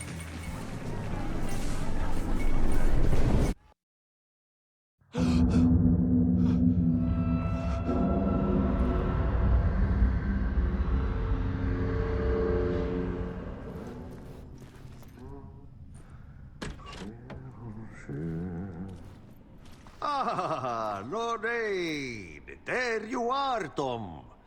Oh, not so much evil that not a bit of good as well.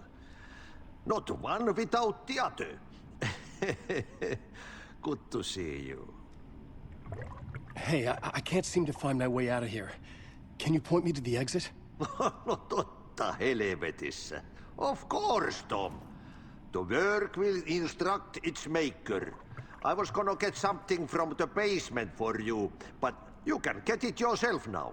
The more cooks, the worse the soup. What do you want me to get from the basement? And my name's Alan, not Tom. Ja, mutta katsoppa, a man, but a man with a tool makes two, Tom. Eikö niin? And a man with a tool can build his own exit. It's in a shoebox, in the basement where you left it. Safe as in the Lord's purse. Here's the key.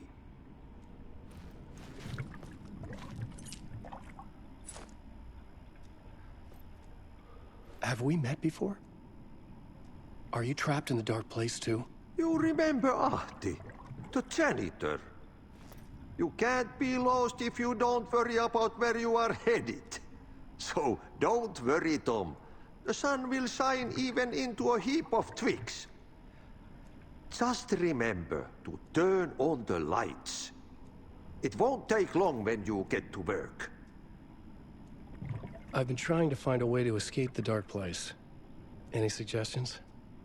He who mulls about his troubles is the prisoner of his troubles.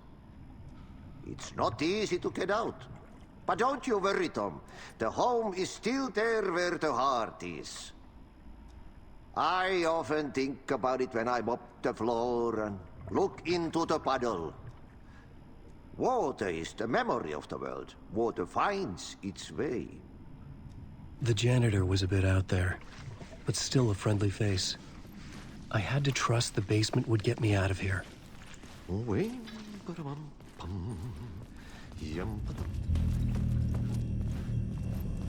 An old lamp and a shoebox. Was this what the janitor had left for me?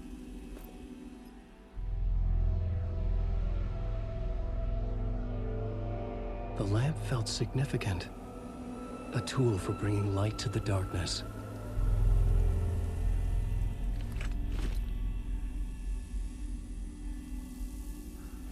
I felt a magnetic pull between the lamp and the light overhead. Whoa! When the light jumped into my lamp, the whole room changed, like something in a dream. Opening a way forward, the lamp was humming. The bulb glowed. It held the light now.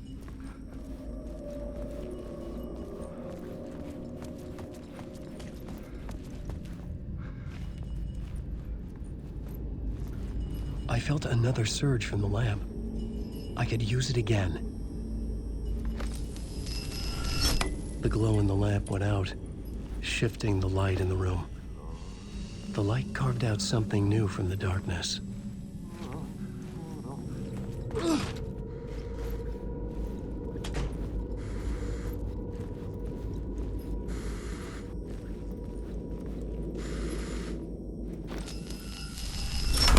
The dark place wants to drown me. I'm losing myself. I have to fight it. I have to remember. The clicker. The light switch. I lost it, but I have the lamp now. The lamp the switch was cut from. This place is a nightmare. Not real, and yet more real than anything. The danger and the horror are real. It feeds off my mind, twisting whatever it takes into psychotic reality. I'm trapped here. I write to escape. I've tried this many times, written countless stories, forgotten how many. I keep failing. But I must keep trying. I use the story to dive deeper. Every word I write is a step forward on this spiral in the darkness. I dive to the bottom to find the answer, the map, and the key, and the compass. It's combined to form a door leading out. But how do you open a door that's not a door? At the bottom of an ocean that's not an ocean, and a lake that's not a lake.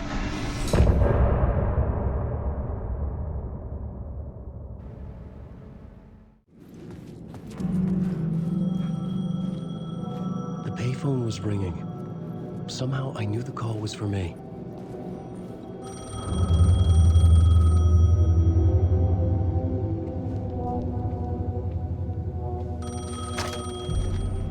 Hello? Alan Wake?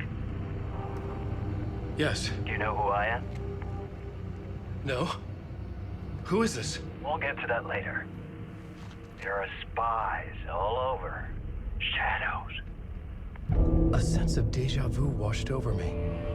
Had I had this conversation before? Alan, listen to me carefully. Caldera Street Station, the subway. You need to go there. I'll call you again later. Make sure to pick up. Do I know you? I know you from somewhere. You've just forgotten again. We're in this together. Don't worry. I got you now. We've been working great. I'm losing you. Hello? Hello?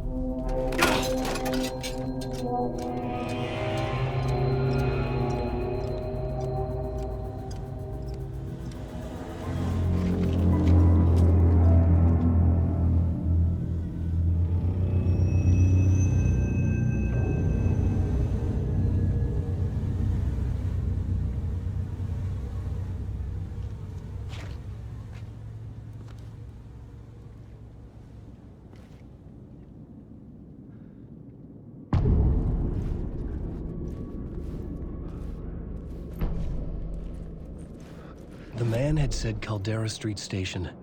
I had to go there.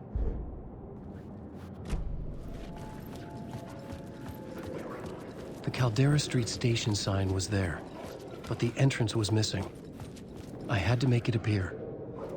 Maybe I could use the lamp to reveal the station entrance. The lamp was dead in my hand. I needed to find a light for it.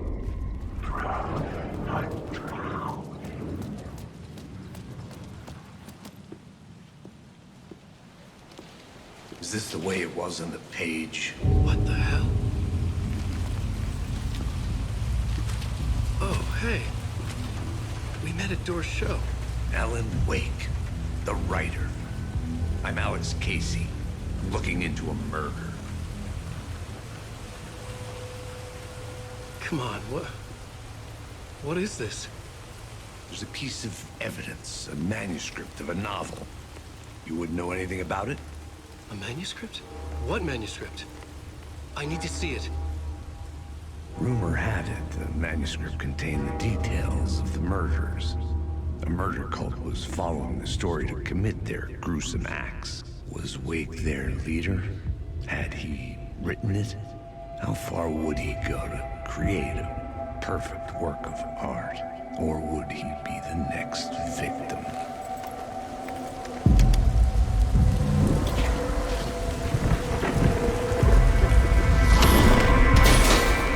Stay here. No, wait! I need a gun! No chance.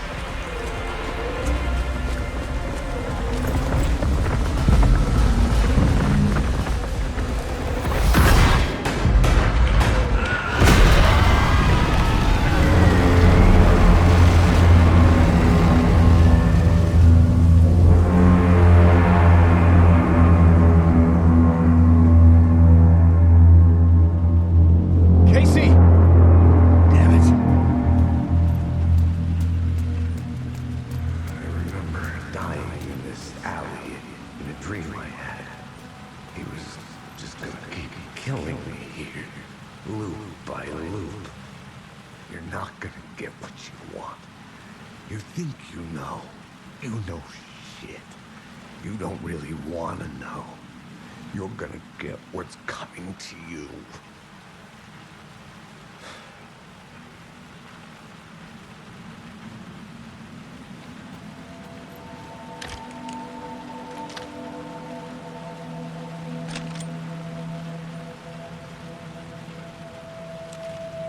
This was an echo of the books I had written for years. Picking up Casey's gun felt like I was assuming the role of the detective. I had a light now. I needed to get back to the subway station entrance. Shit. With the alley in darkness now, restless shadows block my way. Fuck! He's protected them.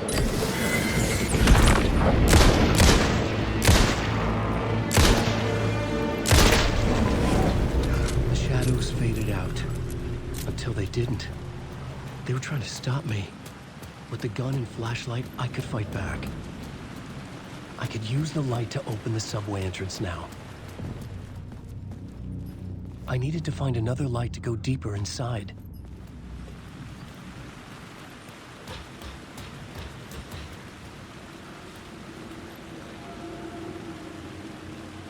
I had written books about Alex Casey for years. Something lingered here. A line from a half-forgotten story. Rain tried to wash away the sins of this city. But some sins, the evidence of the crimes committed, could never be erased. Not by the rain, or any amount of therapy from Dr. Jack Daniels.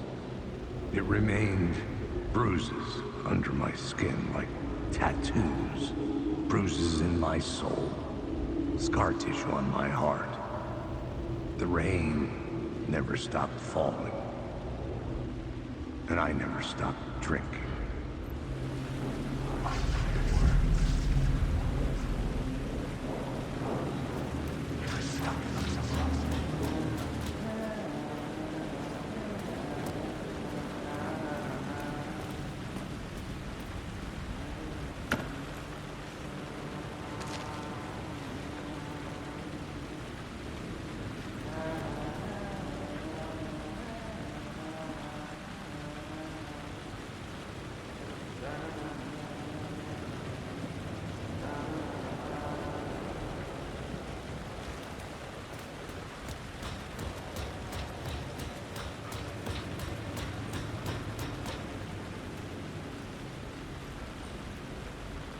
Hello?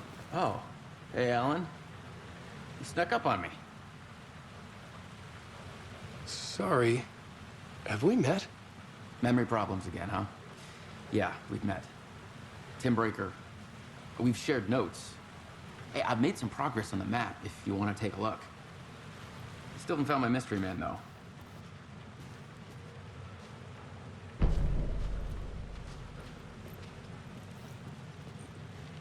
You're making a map? Trying to. It's hard to map a dream, though. I keep ending up in unexpected places. I find interesting things like those strange markings that react to the light, but never the one thing that I'm looking for. Feel free to check the map out. Oh, I've been stockpiling supplies while I poke around. If you find a stash, take anything you need. I appreciate the help.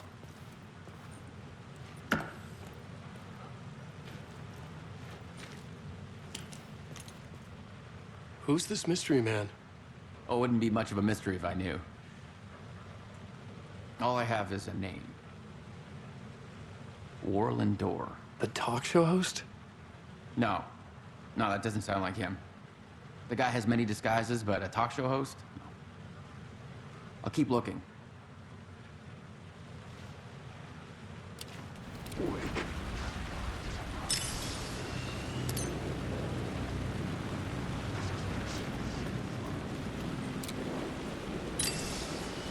There was something hidden here. Light would reveal it. The phrase repeated over and over. The words resonated with meaning. Had I written this?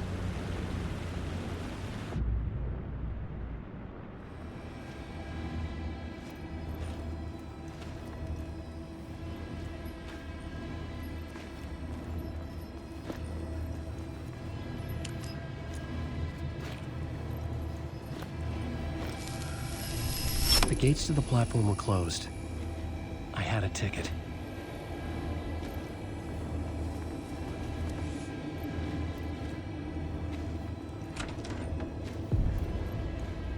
Something about the station platform felt significant. It would work in my writing, but I needed more. Something lingered here. A half-forgotten memory. An echo. Something was here.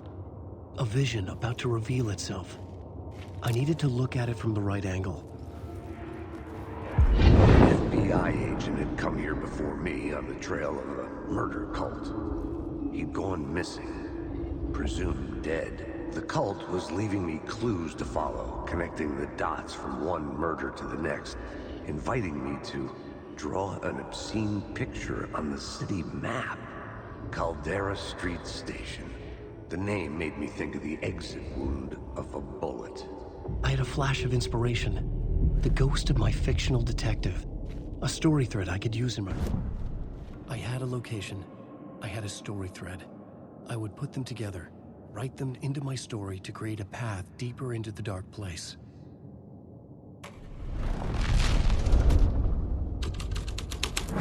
Things clicked into place. The story rang true. I was making progress. The dark place reacted to my story. The way into the tunnels was no longer blocked. The Fed had glimpsed into the maw of darkness. It swallowed him whole.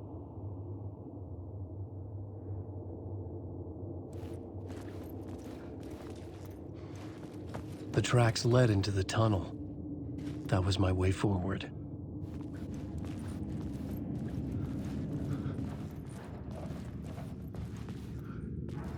The tunnels were a maze. The blood trail led me on.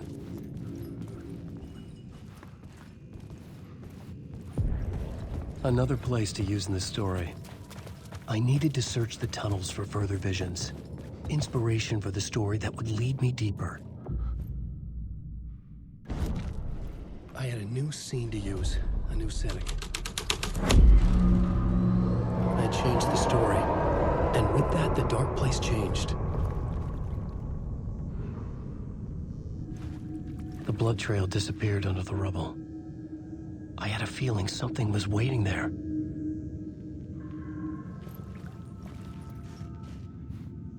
The federal agent had come here looking for answers.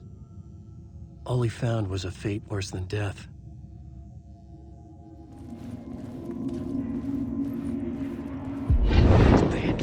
key on this case. The cult can get you anywhere with that black magic shit. Let the day shift handle it. What happened, anyway? Some Fed came looking for the cult, but it was a trap. A satanic blood sacrifice. Anyone who gets involved with the cult, they're next. I heard their leader is this famous writer, Alan Wake. Their unholy motherfucking messiah. Sounds like a load of bull.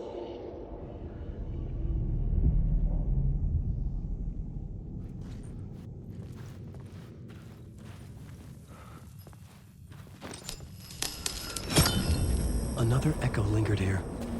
A source of inspiration. Word is your research can help me, ma'am.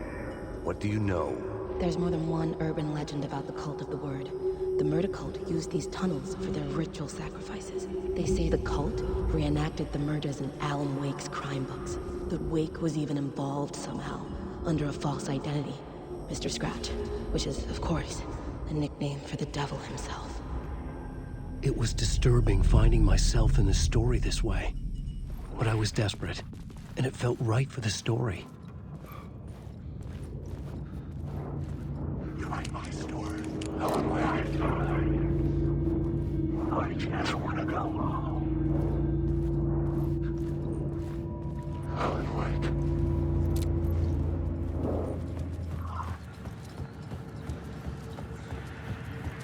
I could imagine this murder cult performing their macabre acts beyond the collapsed tunnel.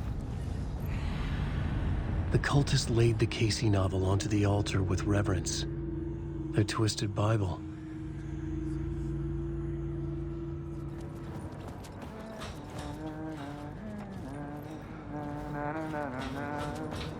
Hey, Alan. Tim Breaker. In case you don't remember. I know, Tim. I'm remembering more now. It's good to hear, man. How's your search for Mr. Door going? It's not great. This dream we're in. Putting a lot of roadblocks in my brain. So you think this is a dream? I'm not ruling it out. But my dreams have always been incredibly vivid. They feel real until the second I wake up. In dreams, I'm often someone else. A different person with a different name, living a different life in a different world. Alternate realities, maybe. But certain things don't change. Like Door. The sketch you have does look like the Door I know. The talk show host. All I know is the Door has something to do with what's happening to me. And he knows that I know. He's like some sadistic mastermind torturing me.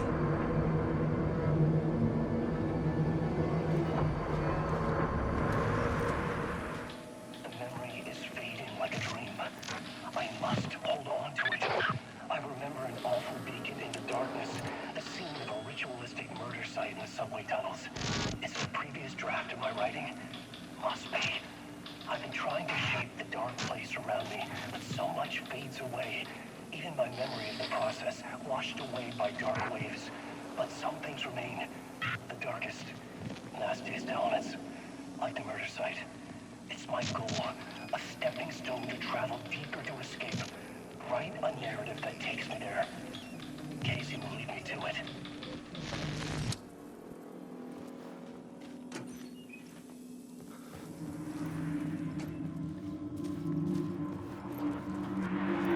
Come on, ma'am. This is where the history of the cult gets genuinely disturbing. The cultists tracked down the torchbearers living in the tunnels. They locked the poor folks up in a derailed subway car, doused it in gasoline. Yeah. Charming. It turns into a bit of a ghost story after that.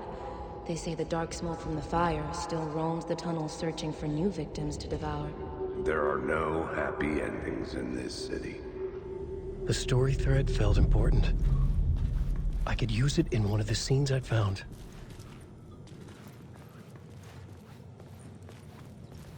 The subway car had become a burnt husk. I could get through it now.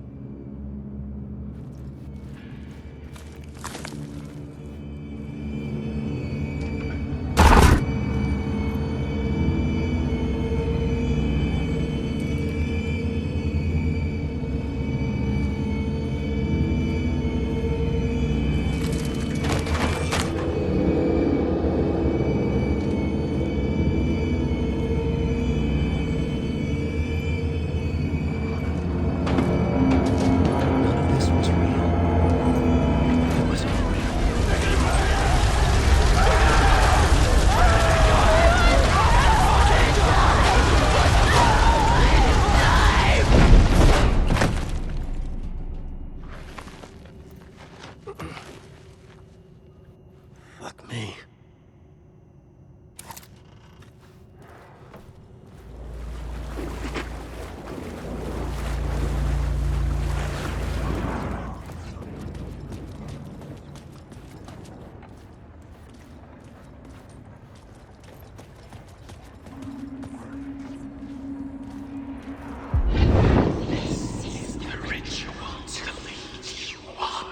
The Fed had witnessed something here that made him run scared. Whether the summoning ritual had been a bona fide supernatural event or the mass psychosis of stark raving lunatics, it didn't change the facts. The cult was messing with things no one should mess with. The ritual was a vital part of the story, the key to reaching the murder site.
I couldn't hear the dark presence.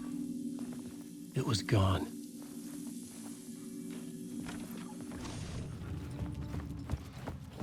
The tunnel was open now.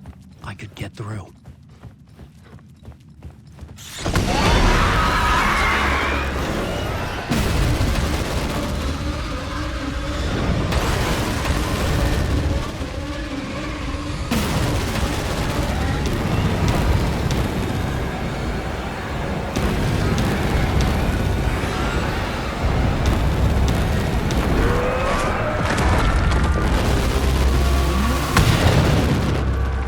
Presence. I had seen it before. I remembered now. It was always out there, hunting me.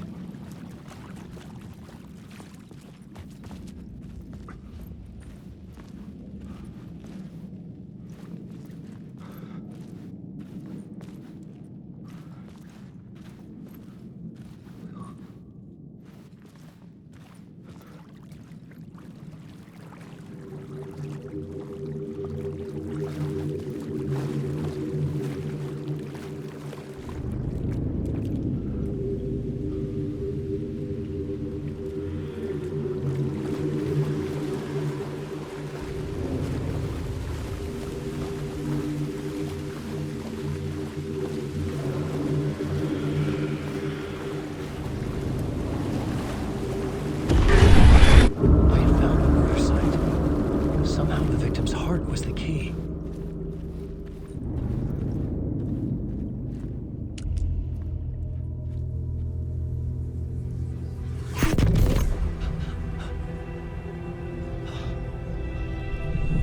Something had shifted. I felt an overwhelming closeness to home. An FBI FBI agent. Who are you? What is this? Who are you? She can hear me. I'm Saga Anderson, FBI. This is Alan Wake. I'm trapped here. The dark place. Under Cauldron Lake. Cauldron Lake. Who are you? I'm trying to escape. I'm making progress, but I'm in danger. The dark presence. Help me. Please, help me. I could sense it. I was closer to home. Had the woman in the vision helped me somehow? Something had changed. Outside. Parliament Tower. Where I'd lived with Alice. It was out there. Waiting for me.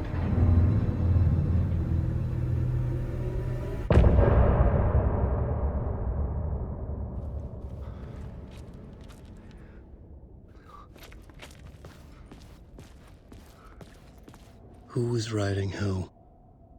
Who was writing this poem? Me? No.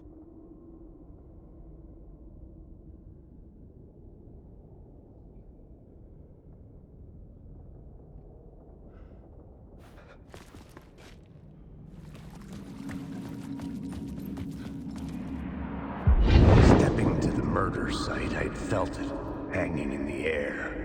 A meaning, the violent emotion of the act, like a cloud of wrath.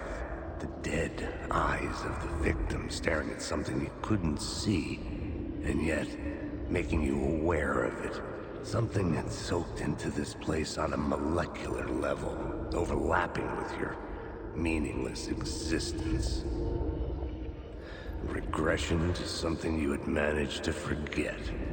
Marking you, taking you for a ride, making you crazier.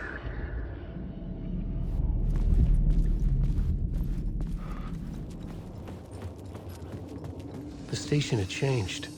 I was closer now.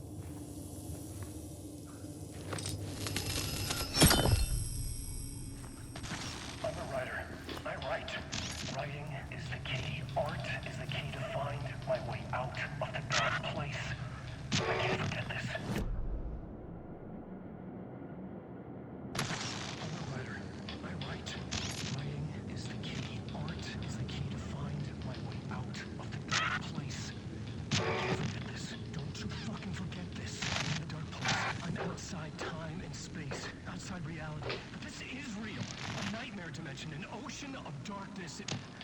Remember, its dark energy can make art come true. Make dreams and nightmares come true. Yes, I can use this. I need to use this. Hungry, monstrous things. Stop me. They devour me. Become me.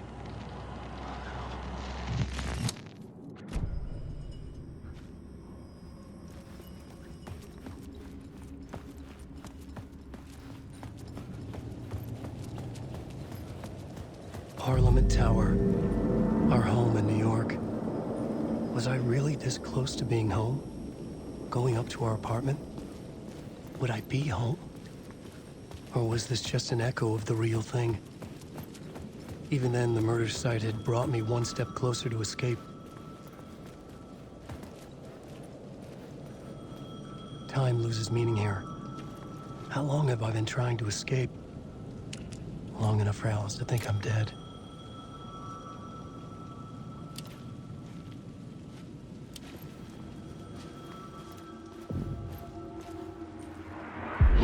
Writer.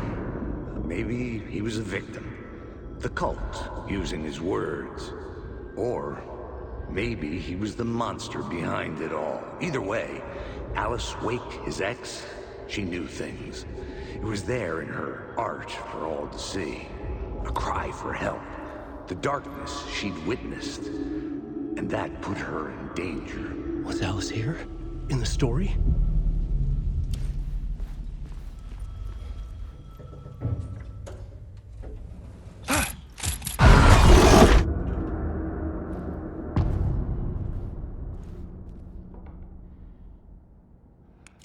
Alice's photo equipment, set to go off when the door opens.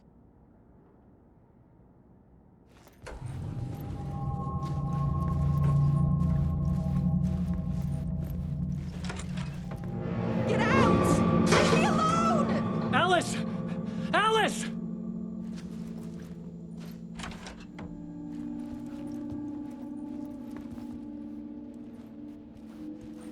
Alice.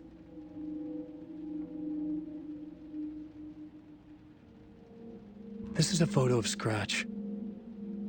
How did Alice get this? Is he stalking her?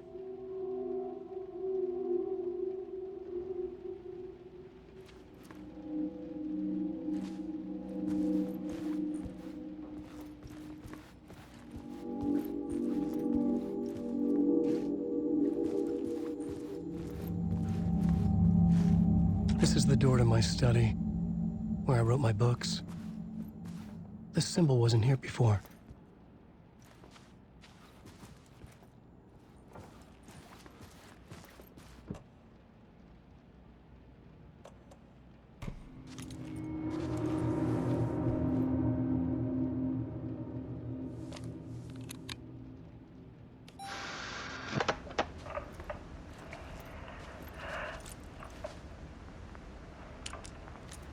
When I was younger, photography was everything to me. I moved to New York thinking I'd make it as an artist. And then I met Alan.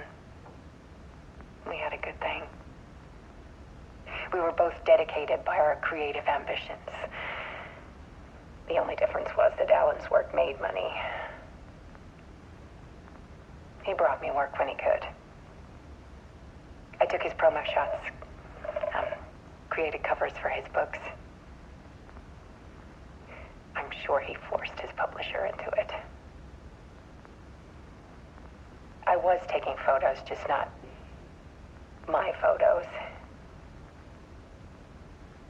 And that gnawed at me. Things got complicated sometimes, but that's life, right? We loved each other.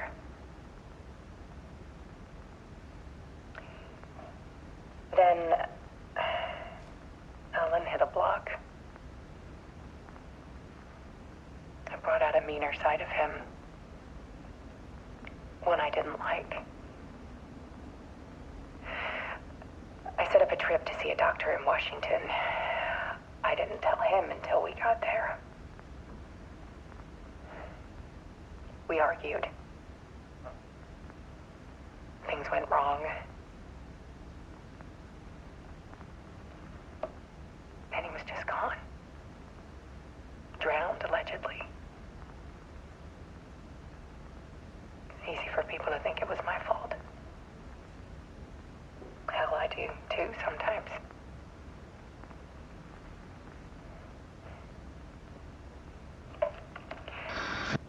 About 6 years ago,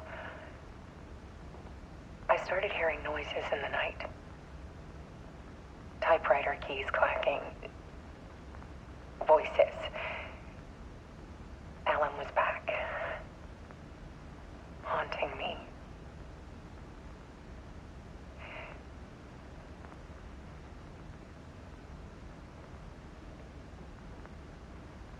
Then it got violent.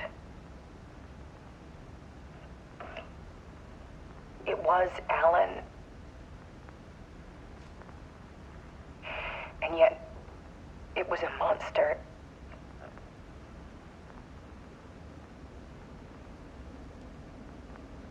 He always did have anger in him.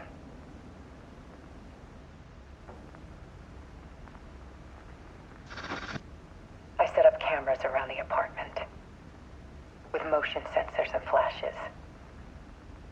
Now, when the monster comes, I turn it into art. My nightmares caught on film. And this is the focus of my new exhibition. To show people the world is so much darker than they ever knew. I'm calling this exhibit The Dark Place.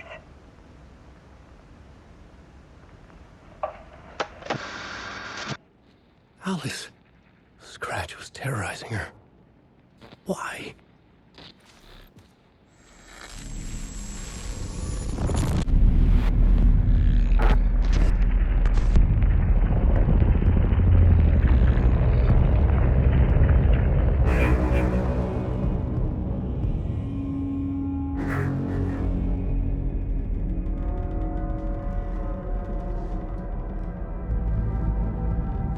I sat in the writer's room and wrote a story.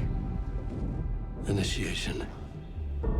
To project myself through the dark place, to look for a way out. The story had brought me here, brought me nowhere. Looped me back. I was writing the story. And in the story, I now stepped into the writer's room. But there was no one here writing.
Okay, let's recap what you've told us so far, Alan. For the past 13 years, you've been trapped in a nightmare dimension called the Dark Place. Yeah. It's like New York, but it's not New York. And can be reached from the bottom of Cauldron Lake, but it's not really under the lake. And after all this time, you've managed to get out. Yeah. But so has your evil doppelganger. Mr. Scratch? Or is it the Dark Presence? Both. It's interchangeable. He's Scratch when he looks like me, but he can change into this other form. And Scratch, the Dark Presence, wants to rewrite the world in his own image. Which would be in your image, as he looks just like you. And turn the world into a fucking nightmare. During Deerfest, which is scheduled to take place in a couple of days. You got out of the Dark Place by writing a novel, the pages we've been finding. But your double edited it into a horror story that's now changing reality, taking over people, making them crazy, bringing the Dark Place to Bright Falls. Yes, fiction coming in contact with the Dark Place can change reality. The story is coming true, soaking into everything like darkness when night falls. But last time This will be back in 2010. Yes, last time it didn't happen all at once. The story came true bit by bit as it unfolded. And that dark presence was still bound to the lake. I stopped it before it got the ending it wanted. Before it broke free.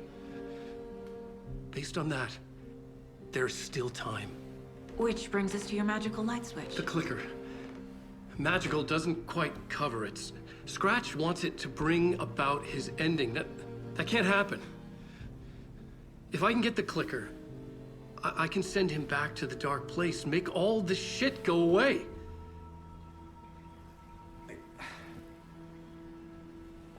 Look, I know it's batshit crazy. My memory is full of holes, and I'm not sure how much I can trust. It's like a half-forgotten dream.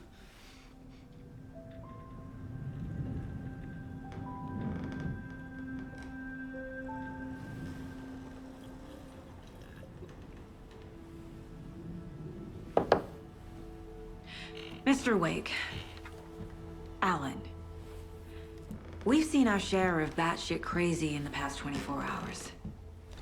What I want to know is, why am I? Why are we written into the story? I think I saw you. Or a vision of you in the dark place. I think you helped me reach out and escape somehow.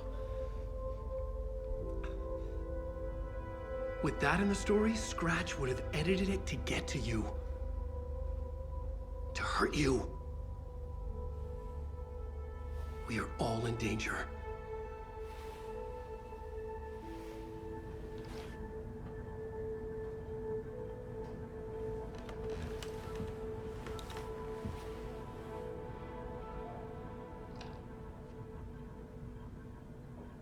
It's insane. And there's so much of it. Have you ever heard of the Cult of the Tree? Creepy bunch. In the habit of wearing deer masks, performing murder rituals, victims turning into monsters possessed by darkness, possibly inspired by a horror story written by a certain author. Ring any bells? The cult. Yes. Yes. They have the clicker. If the cult has the clicker, does that make them Scratch's followers? How are you so certain they even have the clicker? They could be working for Scratch.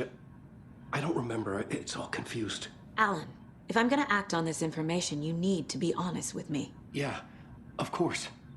Is he confused? Or is he hiding something?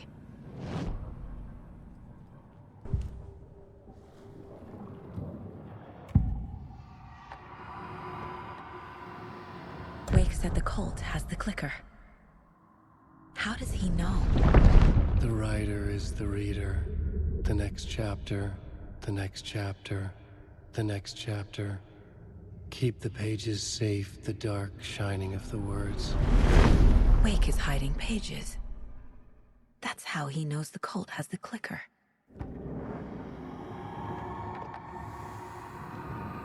Wake has a double.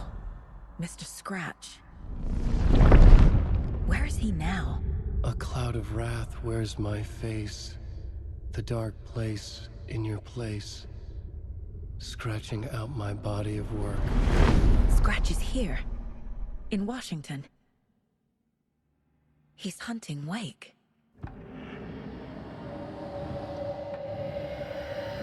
Scratch looks just like Wake. Why? Don't wake up the dreamer if your life is a dream. I swam to the shore, but the water is rising.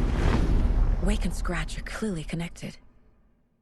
Maybe Scratch got out because Wake did. Or vice versa. Okay, Mr. Wake.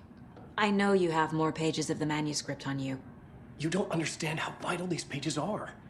They're the only way I can know what's coming. You're not the only one trying to solve this. This is our job. Okay. Here. Now, this is all I have.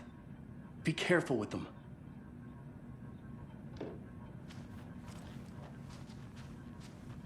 Inside the trailer, at the outskirts of Watery, Saga had seen Wake's fabled clicker for the first time, in the hands of the Cult of the Tree. A cultist stared at her. She drew her weapon.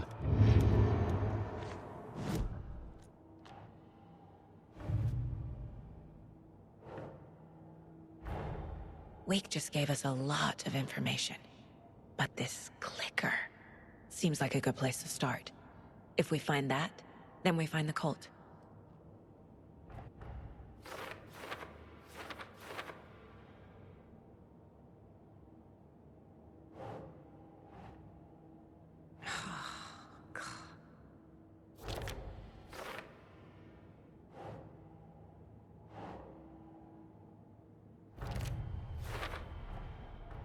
The Cult of the Tree has the clicker Wake told me about.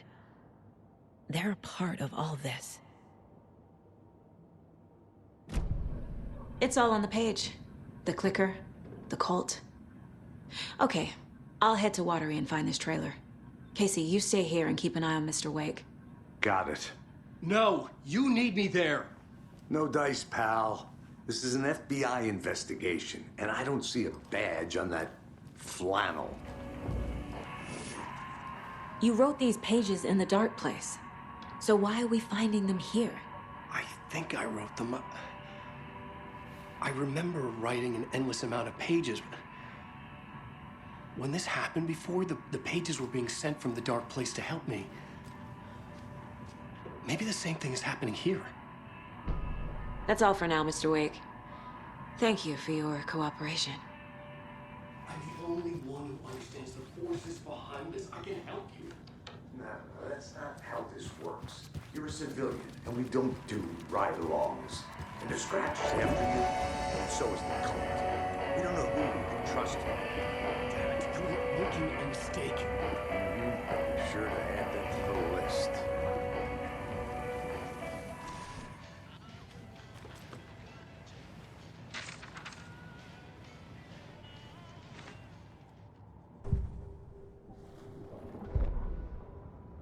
Ed hadn't been the same since his latest show had closed. This wasn't the first time one of his productions had shuttered early. Scathing social commentary in a one-act play wasn't exactly filling seats. When Tammy told him she was taking a research trip to Bright Falls, he decided to tag along. Ed told her he wanted to find inspiration. Really, he just wanted a break from the city. But it was true that he certainly needed to find something. A voice, a direction, an idea, something authentic to himself. Ed knew he couldn't keep using Tammy's money to fund his playwriting. After the argument with Tammy, Ed stormed out of the diner and drove their rental car back to Cauldron Lake to prove a point. Now standing in the dark woods, the sun hidden by the trees, Ed wished he could remember what that point was. Something about masculinity. He cursed at himself and turned to go. Suddenly, he was blinded by a light in his face. Voices shouted and hands pushed him to the ground. Ed struggled, in vain.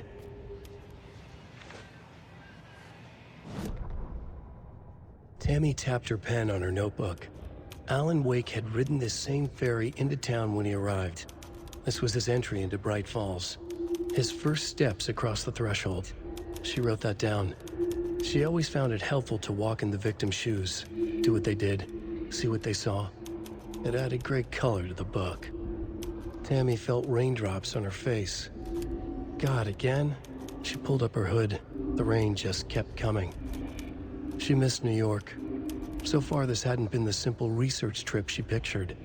First the incident at the lake, then the fight with Ed. It's not surprising tempers got hot. They were both on edge after what had happened.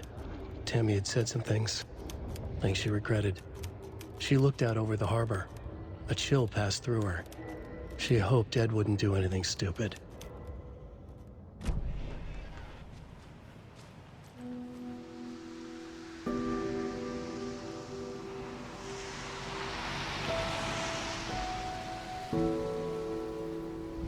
Yeah, Anderson, I didn't want to say this in front of Wake, but are you sure this is a good idea?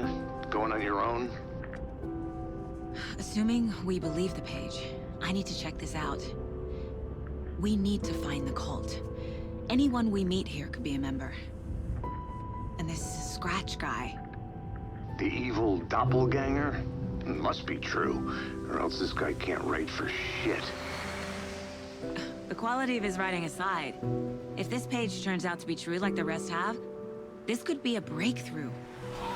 We might solve this thing before backup even arrives. Yeah, but they're taking their time, so just be careful out there. Meanwhile, I think me and Wake will have a chat. Maybe I can shake something loose.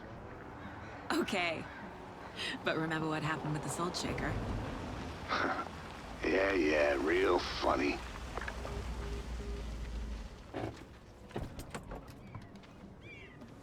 The page placed me in a trailer, somewhere in Watery. I should ask around.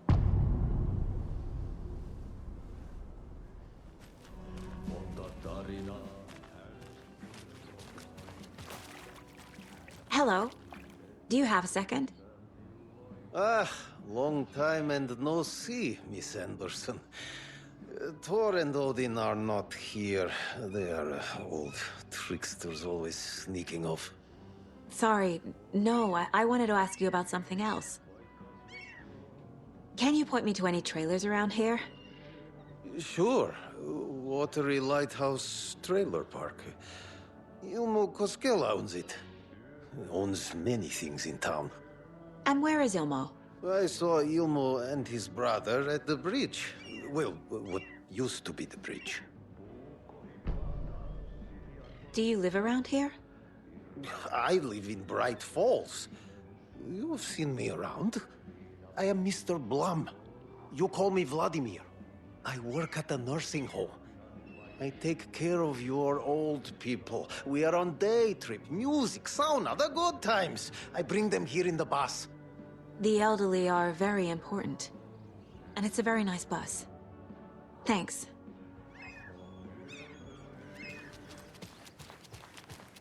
Hey, Saga! Over here! Hey, Ilmo. How did your walk in the woods with Steven go? Another satisfied customer. I just hope he remembers to write a good review on the webpage. Great to see you back in Watery, Saga. Everyone in town missed you.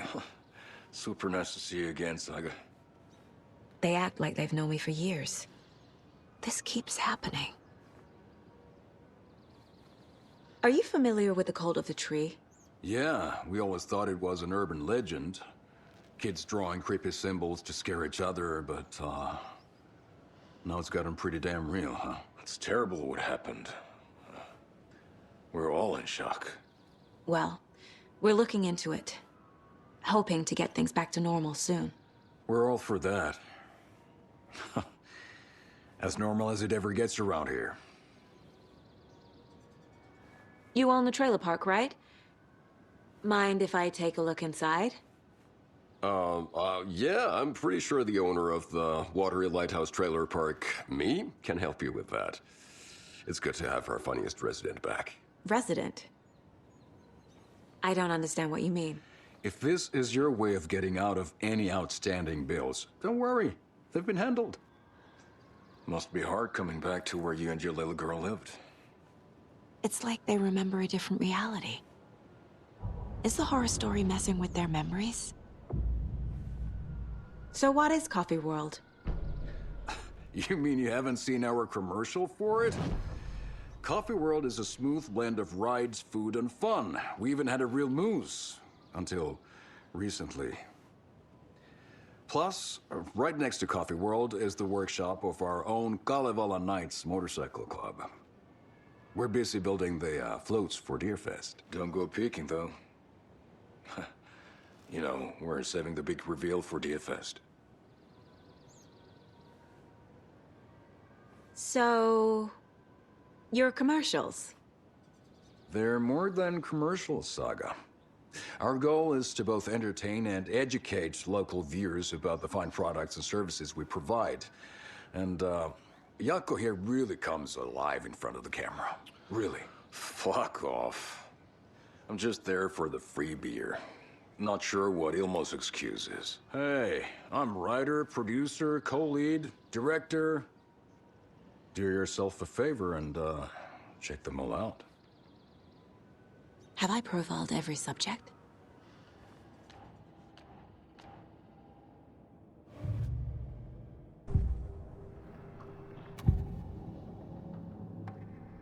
Ilmo thinks the cult is just an urban legend. Or does he? There are things that go bump in the night. It's all true. It's all true. Sound the alarm, brother. Gather the troops, brother. Yako, the shadow of the forest is creeping closer. They don't think it's an urban legend at all. They understand it's dangerous. Ilmo made it sound like I lived here. Does he really believe that? Light, laughter, and love will guide you home. Saga and her daughter. Oh boy. Happy faces raise property value. Family comes first, Ilma. We take care of her trailer while she's gone. She's one of us, Yako. Her spare key is safe and sound. The Koskela brothers have happy memories of me living here. This must be the story affecting them. I'll play along for now. I need the key to that trailer.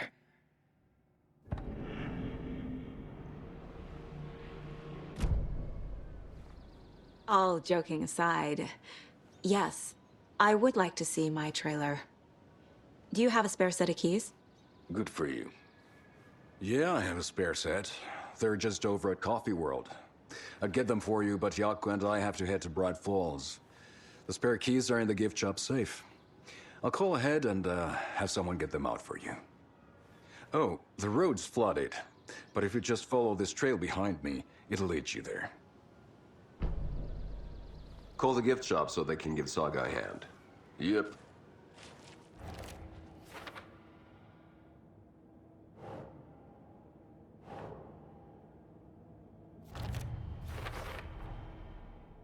The Coskellas think I lived in the trailer park.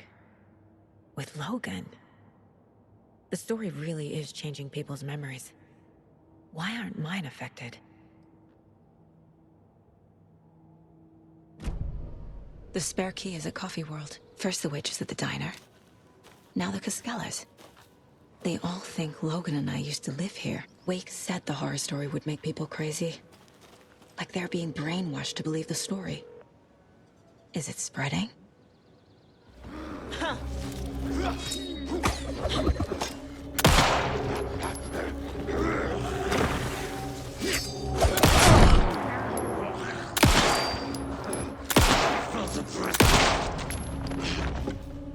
More people turning into Taken. Is this the cult? Or the story? Or both?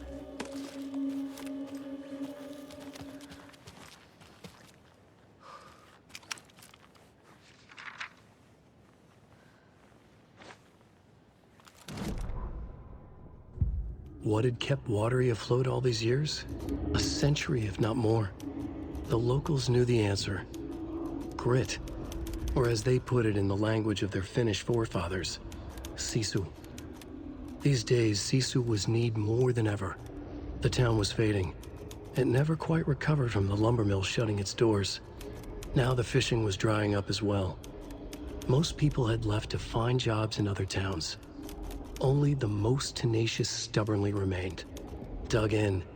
Parasites in the body of a terminal patient. Sisu. Some people tried to resuscitate the town. The Koskela brothers double-handedly warded off the impending darkness with their ventures. Coffee World brought tourists, money, and jobs. Coffee-themed fun for all ages. The Kalevala Knights Motorcycle Club built parade floats. The bikers repaired vehicles and volunteered locally. But it wouldn't be enough. Watery needed a miracle. The end of the road was in sight. It was coming fast.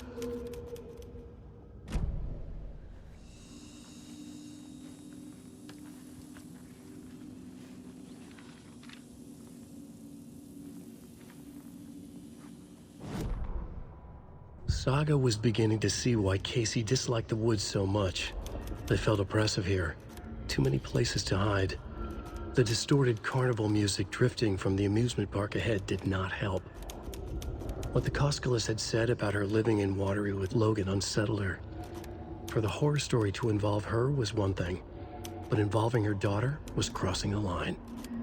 Something darted across the path ahead, too fast to see. Saga drew her weapon. Her eyes searched the woods. A noise overhead. Saga swiveled to look. A local. A man on the ridge above her. No, not a man. A monster with a hatchet in each hand. It shouted down at her. Hunting season was a bust!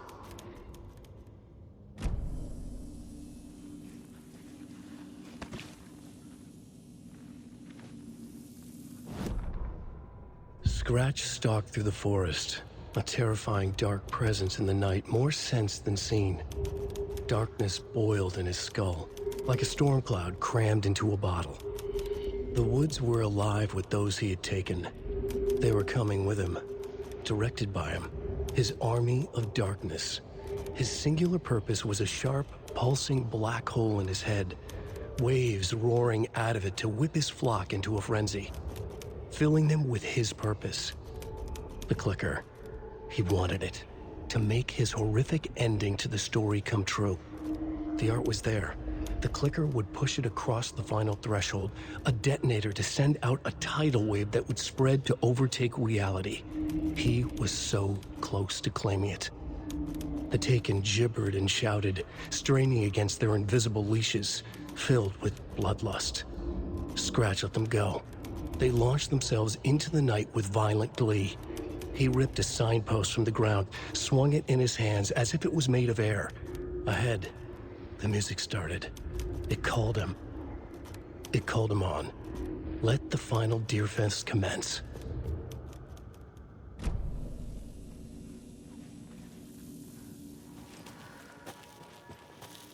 Hello? Anyone here? Nope. Did they get out?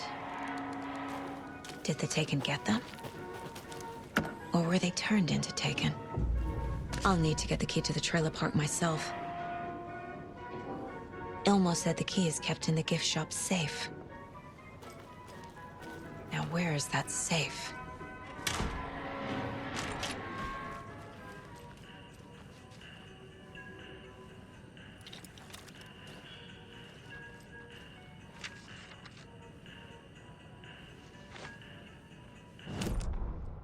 Sorry, we're at a Bright Falls blend. Anna apologized to the customers. I'll just grab some from the back. More coffee coming right up. She suggested they ride the percolator while they waited. She passed Ilmo at the Espresso Express. Big smile, Anna. Coffee world is all smiles.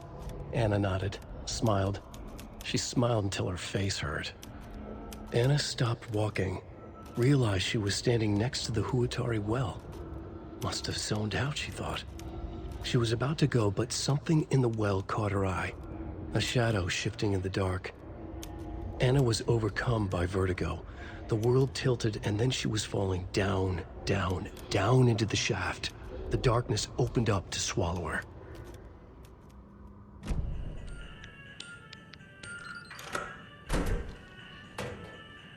The keys to my trailer. Now to find the clicker and the cult.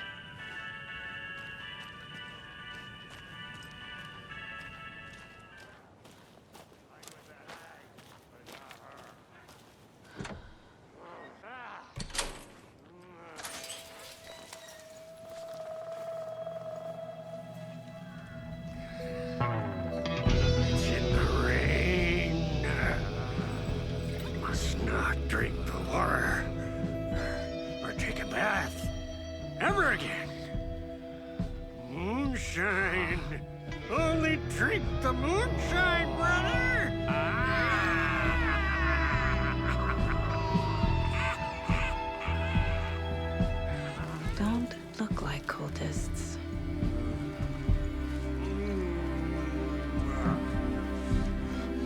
That's not helping! I don't feel like myself. Don't know how to fight it. We're too old now. Excuse me. I'm looking for the Anderson trailer. Sweetie pie, right on time. Like we were just saying, it's not true. The lies to hurt you and make you weak. Don't believe a word. They believe because deep down, they want to be told what to think. We're different.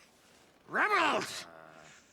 You must stop it before it turns real. Don't be part of the story. Make the story. Stop the hell of it! These old drunks don't seem affected by the horror story like the other locals are. Do they know what's happening here? How do you know about the story? Same as you, of course, sweetie pie. We are family. The Andersons. Vikings. Gods. It's so good to finally see you, Saga. I am your great-uncle Odin. This is your long-lost Mortar 5, Tor! Saratoga. He is your grandfather, and I am the All-Father!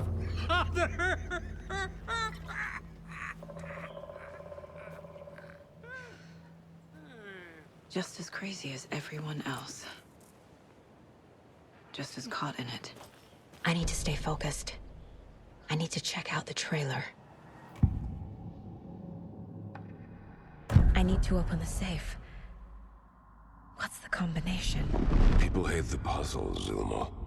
Why not just use keys? People love the puzzles, Yaku. Only very smart people can think up good puzzles. Just look around and you will find the answer. Dedicated staff will be rewarded. The combination to the safe is somewhere in the gift shop. Wake says the story will change reality around us. If that's true, then I need to know what's real and what's fiction.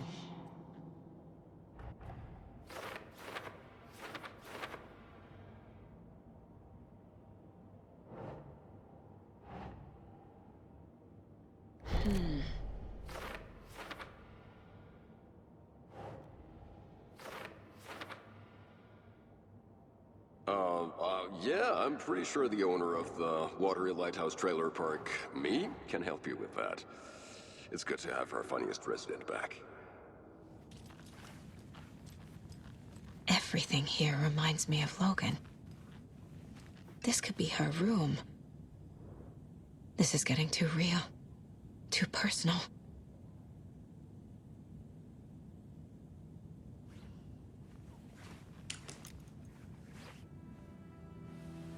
My newfound relatives.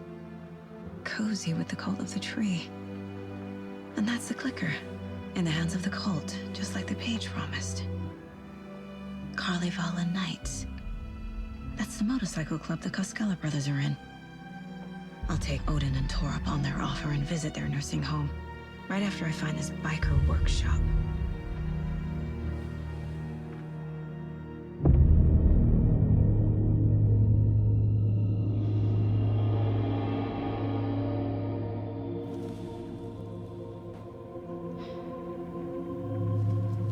No.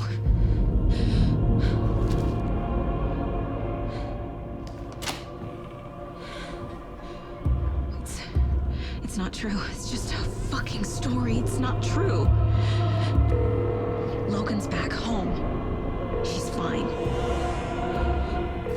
Fuck. She's at school. David. I'm in the story and it's coming true. Wake said Scratch would try and hurt me with the horror story. But he said there's still time to stop this. That he can stop this with a clicker. Hey, this is David. Leave a message. David? Is Logan okay? Call me back as soon...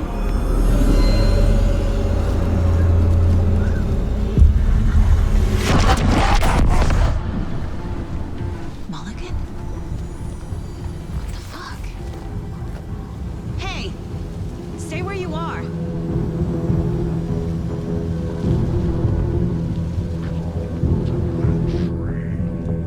Mulligan is a cultist? What the fuck is going on here?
Stop right there. The shape stumbled out of the dark toward Deputy Mulligan. Thornton was doubled over, coughing. A chunk of cold pastrami caught in his throat. Bring it, fucker! Mulligan fired. Thornton hacked the pastrami out of his windpipe, opened fire with his partner. The monster fell. They kept shooting. The thrill of domination. This was the cult of the tree. Not one tree, a forest. Secret knowledge in a deer mask. A last line of defense. Yippee-ki-yay, motherfucker. Bright Falls' fucking finest. They crept over, pulling out their flashlights. The horror. This is Monica from the tackle shop. An innocent woman. Thornton's pastrami came back up. A creepy basement.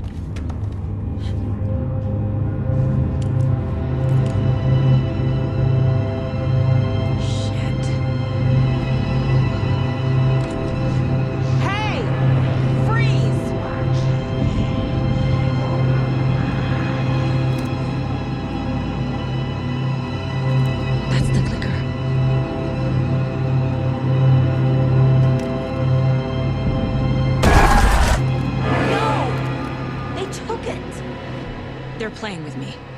I was so close. Mulligan and Thornton are members of the cult. Who's the leader? Brains leaking out like milk.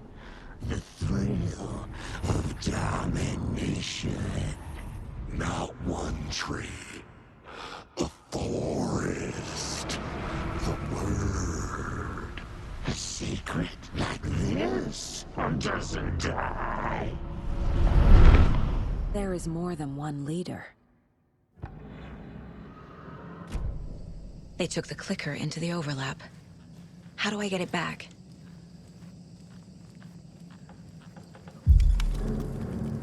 There was another overlap here in Watery. The parade float was the key. Mulligan and Thornton had gone there, taken the clicker, left this monster here to stop her. There's an overlap here, like there was at Cauldron Lake. Mulligan... Saga had read about it. The trap. She knew what was waiting for her. The moment she saw the giant, she knew she wasn't ready. You let Logan drown. The weapon it carried could crack her skull like a brittle egg. Brains leaking out like yolk. Everything she loved, lost. Everything she was, lost. We will watch it eat your mind. Reading this made her sick, but the fear was sharp when she faced it.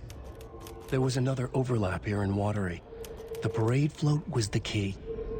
Mulligan and Thornton had gone there, taken the clicker with them, left this monster here to stop her.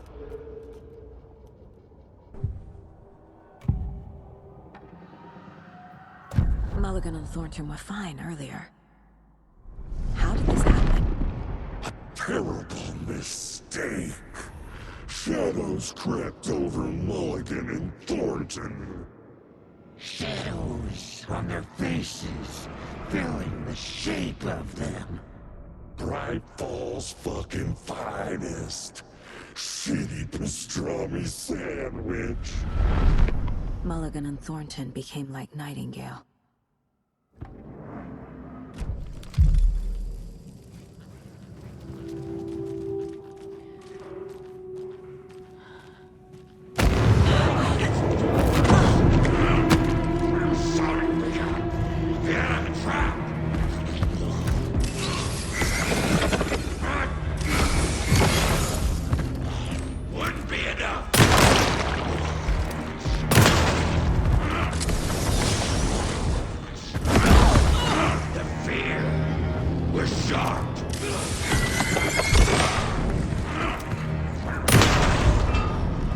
Okay.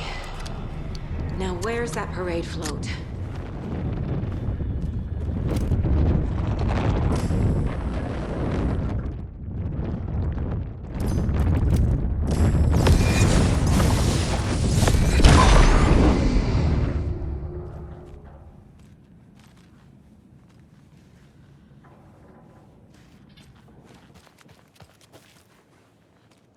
Is this the parade float the page mentioned? The overlap formed around Watery's dark past. The ritual to enter was tied to crafting the float. Art was the key. It had the power to let Saga in. At Cauldron Lake, giving the poem in the heart to the witch sign opened the overlap. Here, it's the parade float. But it's incomplete. This is one disturbing parade float. I don't hear any haunting laughter.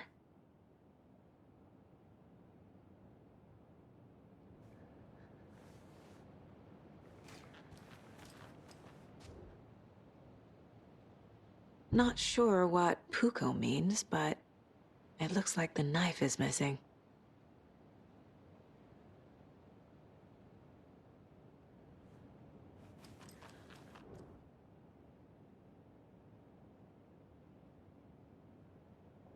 How come one of them is wearing a mask and the other isn't?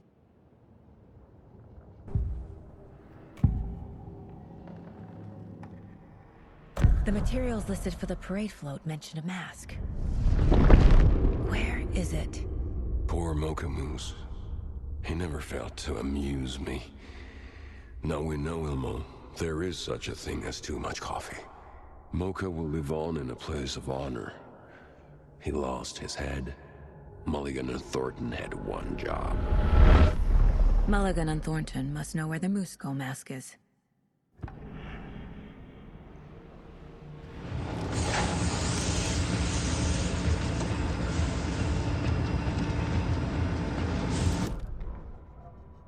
The killing of Monica Thompson was a terrible mistake.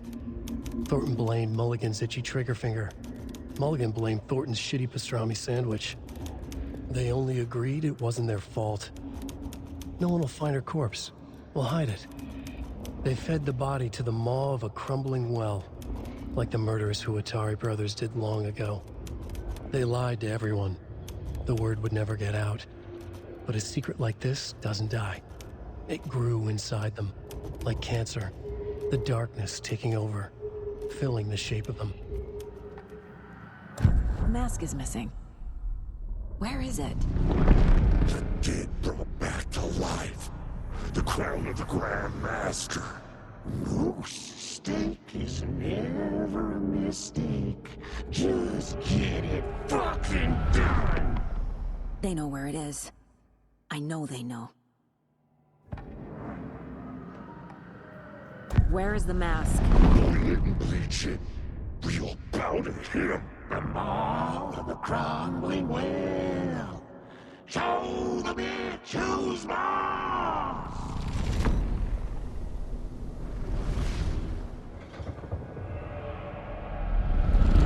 The moose mask is at the Huatari well, in Coffee World. I saw something. Like I did in Cauldron Lake. The well, here in Coffee World. I know the Moose Skull will be there.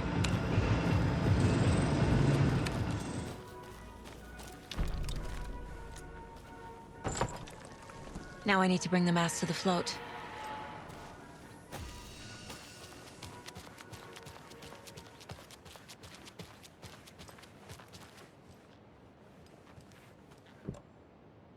The Moose Skull goes here, obviously. Some creepy laughing for atmosphere? Espresso. There you go. Crossing the line. Not sure what Puko means, but it looks like the knife is missing.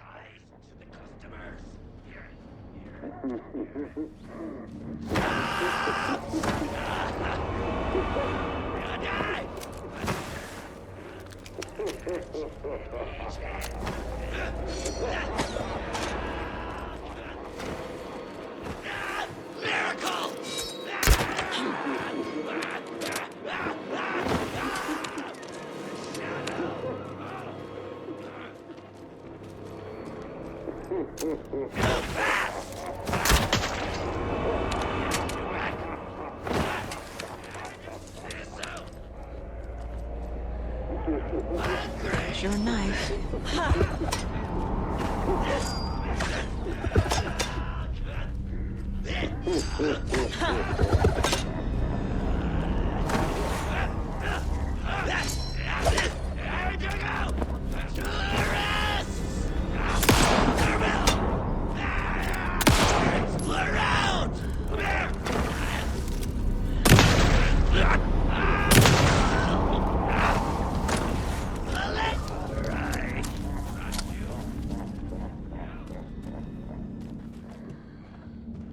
little something to get those arms moving.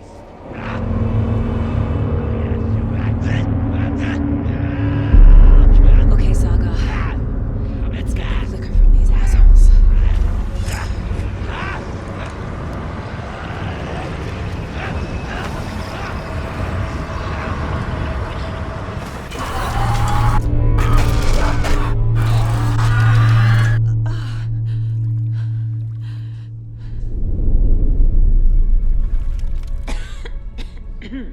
What the hell? Where am I?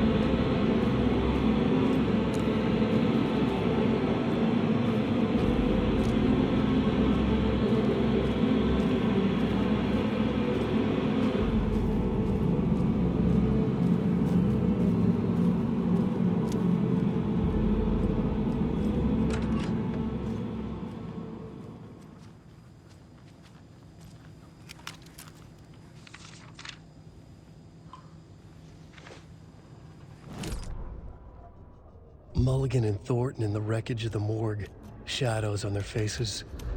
Thornton did his best woman's voice. I'm a stuck-up FBI bitch. I'll make a big fucking mess, then get these dumb backwater cops to clean it up. Thornton turned to his partner. These government motherfuckers. Next time, Mulligan, I'll tell her. You got no clue. You let your own kid drown. You're a fucking fraud. Mulligan leered. Pinning the murder on the Bookers would have fixed this whole goddamn mess. But their kind always sticks together. I reckon we should show the bitch who's boss, Thornton. Shadows crept over Mulligan and Thornton. Inside them, they grinned. Ilmo stood in front of the parade float, turned dramatically to his crew. Now, imagine the murderer's arms moving. Stab, stab, stab, and then Naki laughing. Everyone at Deerfest always plays it safe, not us. This monument to Watery's history, this work of art will sweep this year's awards. The overlap formed around Watery's dark past. The ritual to enter was tied to crafting the float. Art was the key. It had the power to let Saga in.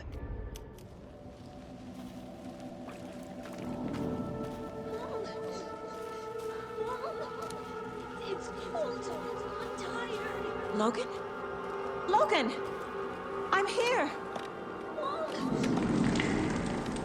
Logan!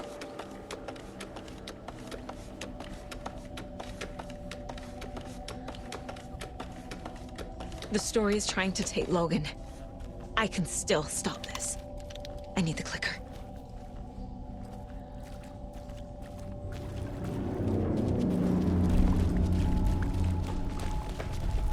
Anderson, tricked.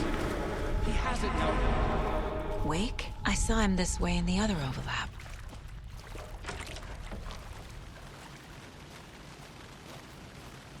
It's a loop.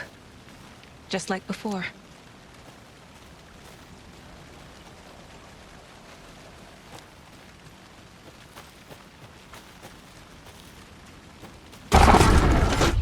This is a nightmare. I can't get through that. I need to look for another way through.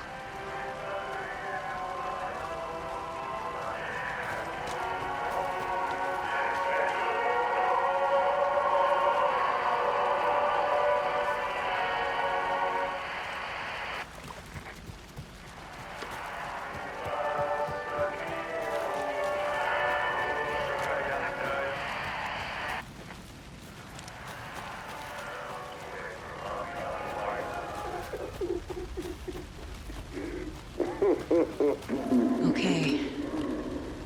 Going down.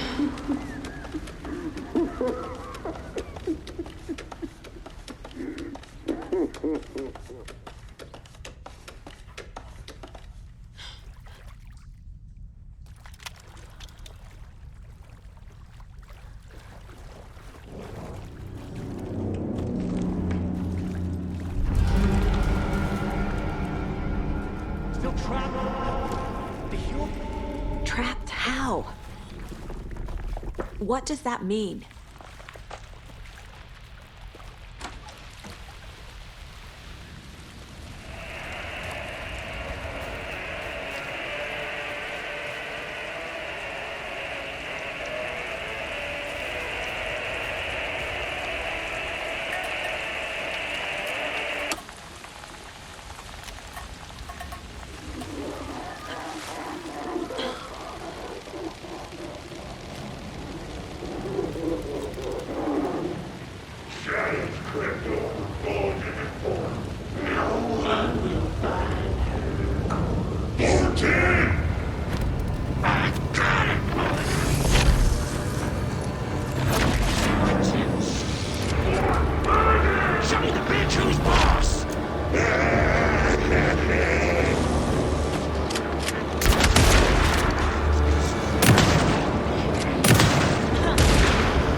I've been tricked. Scratch Road. I tried to fix the story, but has it now. It's the key to escape. What do you mean, escape? You're already out. So is Scratch. We're making progress. I wrote to be the story's hero. Save her family. Save us all. Save her family? Are you talking about my family? Yes, you know it's working. You just need to keep going. Did you put my family in the horror story? I keep seeing him in overlaps, but he's already out. Are these visions coming from the past, when he was still trapped in the dark place? I have the clicker. I can stop this nightmare.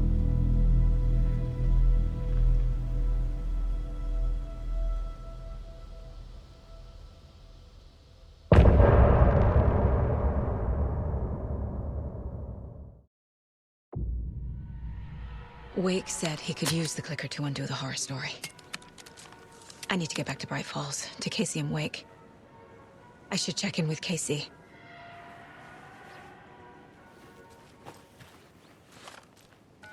Come on, Casey. No answer. David. Pick up, pick up, pick up. Hey, this is David. Leave a message. David, can you call me back, please? It's urgent. Please. Why isn't David answering? Is Logan all right? How does this all work? Has the horror story already gotten her?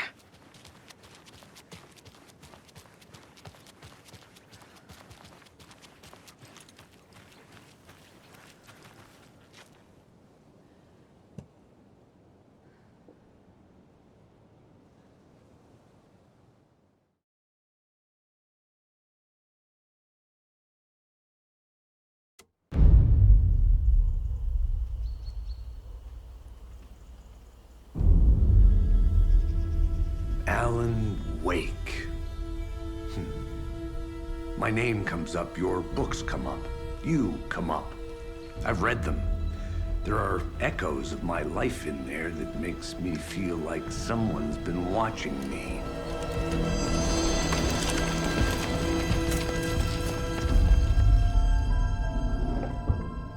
What happened to Alan Wake? The unanswered mystery.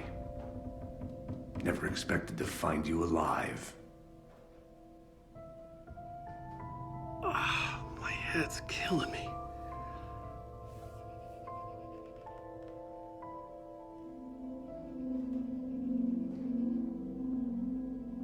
I think you like using people, Wake. Taking their lives and twisting them into your stories. And when someone gets hurt, it's kick-ass material for the next one. Shit! Spilled my coffee. Take it you're not a fan then, Agent Casey. This is not your playground, and I'm not your fucking creation. It doesn't work that way. You can't make something out of nothing, even in the dark place where the rules hardly apply. It's very complicated to make fiction come true. I saw visions of what's happening, what will happen. Dreams. I tried to use them in my writing. I understand how dangerous it is now, even with a paralyzing amount of planning. I think I stopped writing. I think I gave up. But there's a manuscript. Maybe I forgot not to write. The dark place makes you forget.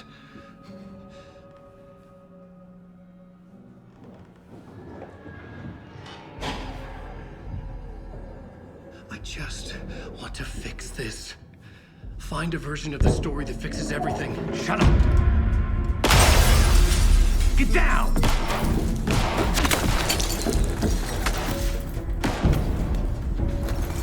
FBI! We want the rider! No one else needs to get hurt! Fuck off!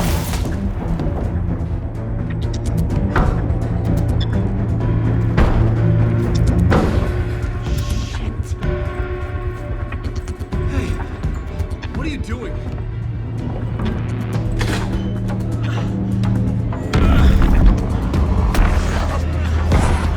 Scratch! It's close! Stay down! Wait! I need a gun! No chance. FBI! Crazy! Look out! It's coming!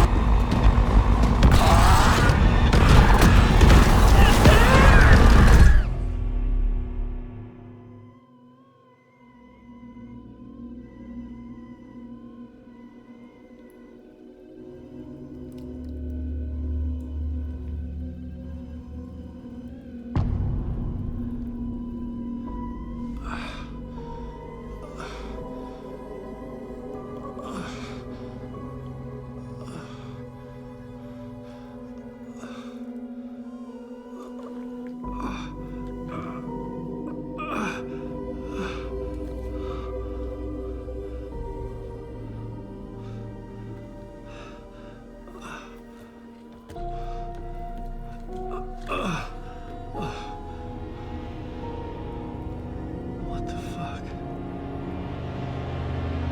Hold it! Freeze!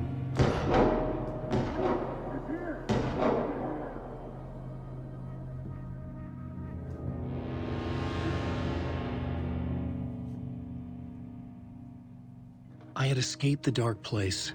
So had the dark presence. Scratch. He was here, in Bright Falls. I could feel him as a growing pressure in my head. Stronger by the minute. Why didn't he kill me with the rest? What did he want? I gotta get out of here.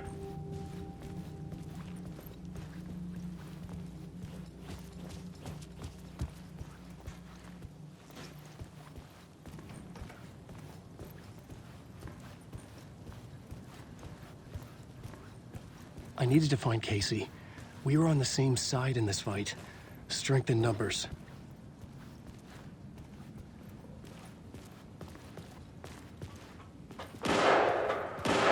I need to protect myself. A gun and a flashlight. How nostalgic.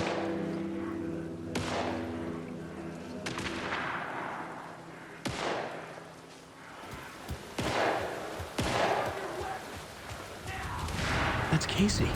He was still alive.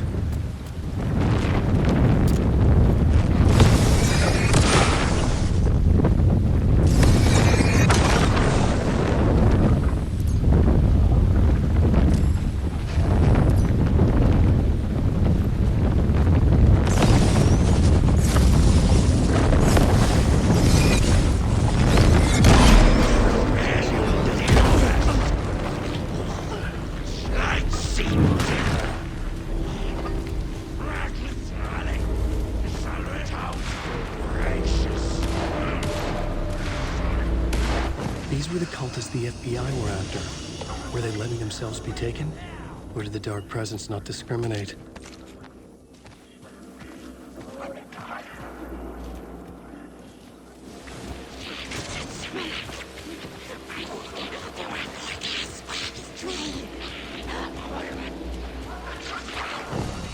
The pressure in my head was unbearable. Scratch was getting closer, stronger than ever.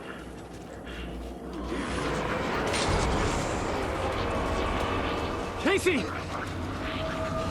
Look out! It's him! Scratch it!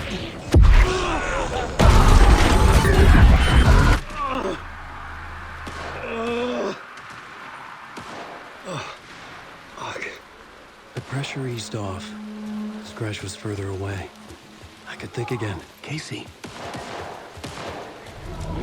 Casey, I'm coming! Fuck.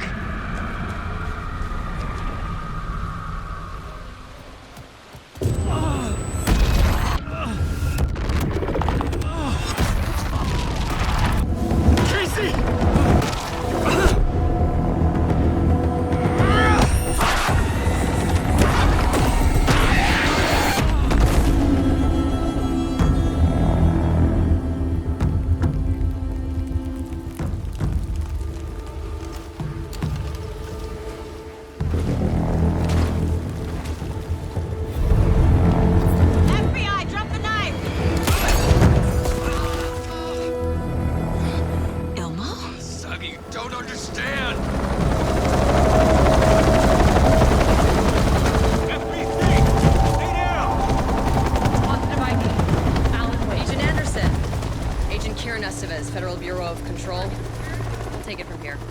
Out cold. Wait. This is my case. This is no longer an FBI investigation. The case has been transferred to us. This is bullshit. Noted. We're moving the evidence and paperwork from your field office to our base of operation at the sheriff's station. Any other pieces of evidence with you? Anything relevant? The clicker. I can't trust them with it. Nothing comes to mind. Okay. Then your work here is done. Hey, you did well. Wait. My partner, Agent Casey's MIA. We'll look for him. He's my partner, damn it! Agent? I should be... Go home. Careful, moving wing. They think he's a para-utilitarian. No. Fuck this. I was so close to getting the clicker to wake. I'm not done here. Not until I find Casey. Not until my family is safe from this horror story. Tor and Odin were in the photo with the clicker. They might know how it works. I'm the case, but I can still visit family. Hello? Saga! It's Tor, your grandfather. About time you were coming to visit, kiddo. How did you know I was coming to see you? Never mind that. We have bigger problems. We're a little... Oh, fuck! Fuck you, you fucking hag! Fuck! Shit. Something is off at that nursing home.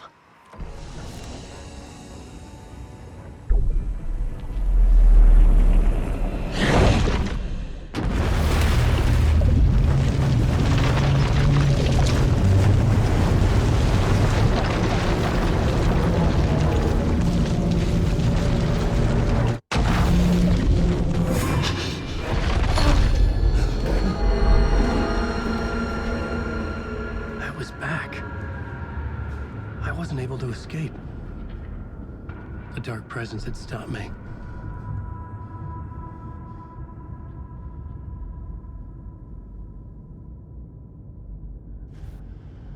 I had seen the title page of another manuscript. Return.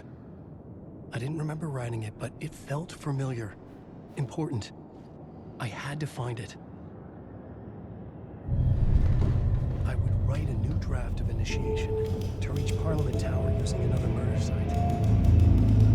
Scratch was reaching out from the dark place to get Alice. She was out, but still in danger.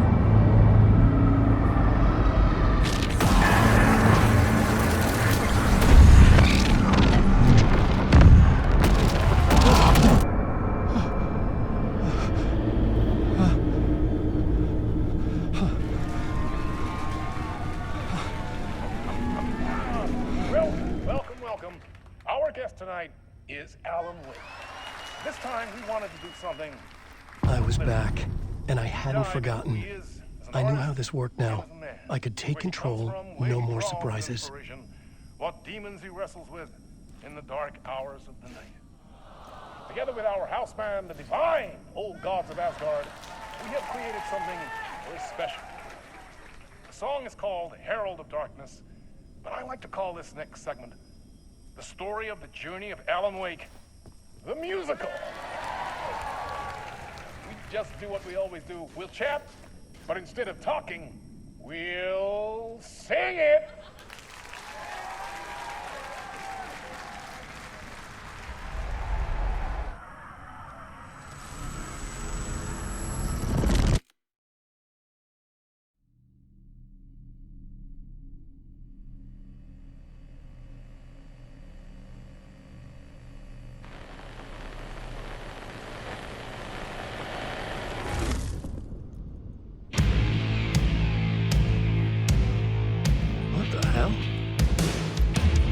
From what I've gathered, you grew up nice and sheltered with Mama's pretty stories and your own made-up fury. And Mama gave me a magic clicker. Well, yes, I think it's true and fair to say.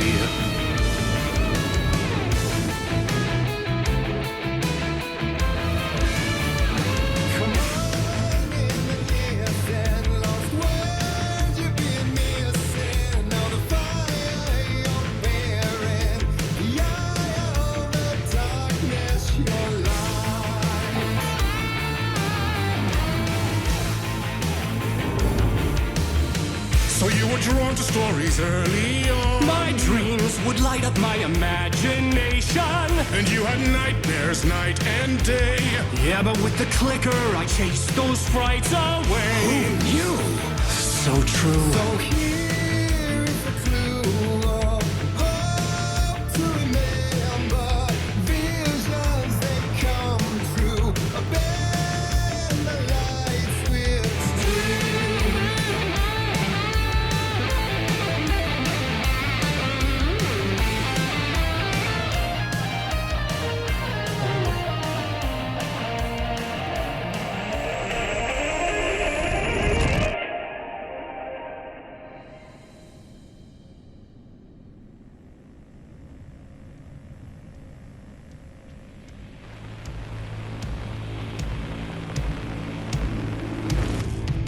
And the award goes to Alan Wake.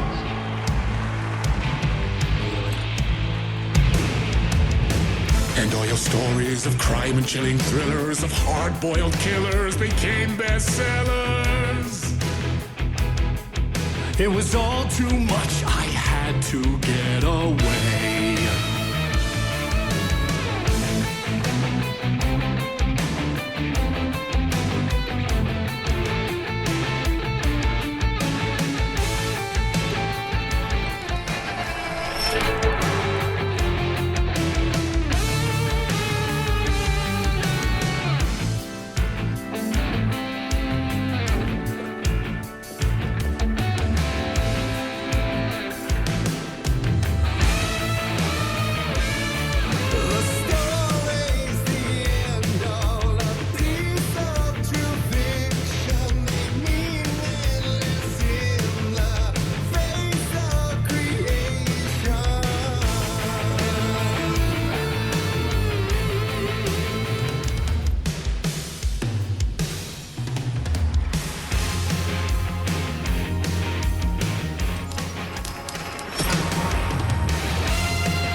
friends ain't before him, and maybe they'd be happy once again. Just one shot, one more chance for him to save their marriage away from the city, a romantic getaway.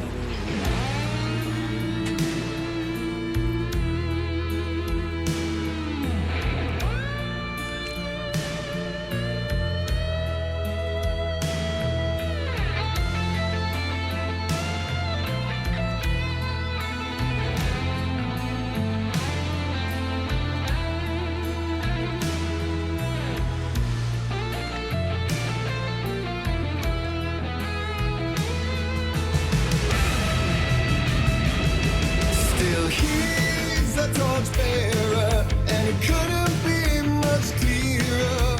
A war needs its warrior, true and right. The darkness within him held her hostage, and he's seen her drowning. What a save her from the darkness of the lake.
That was interesting.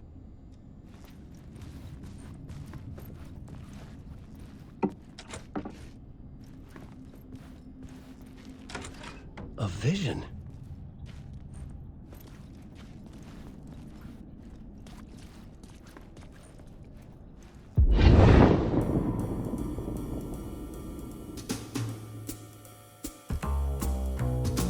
Such a dark place, am I trapped in here? Is this real? I cannot remember. There was a manuscript, it held a key. A vicious cycle I must not surrender to. Echo scenes to seek out again and again, until I figure it out, to bring this song to its end.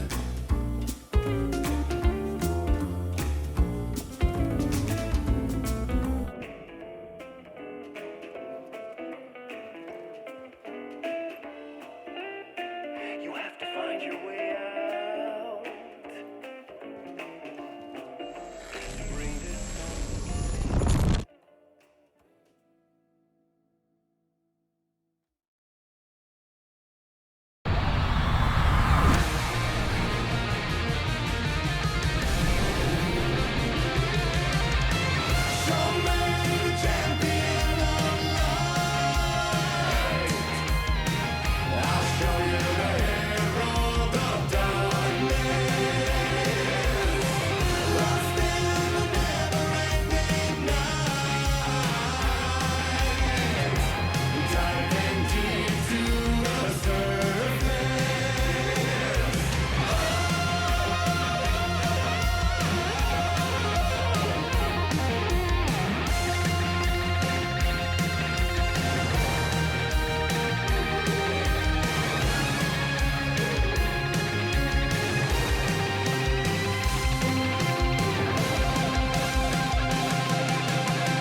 And I thought this place couldn't get any stranger.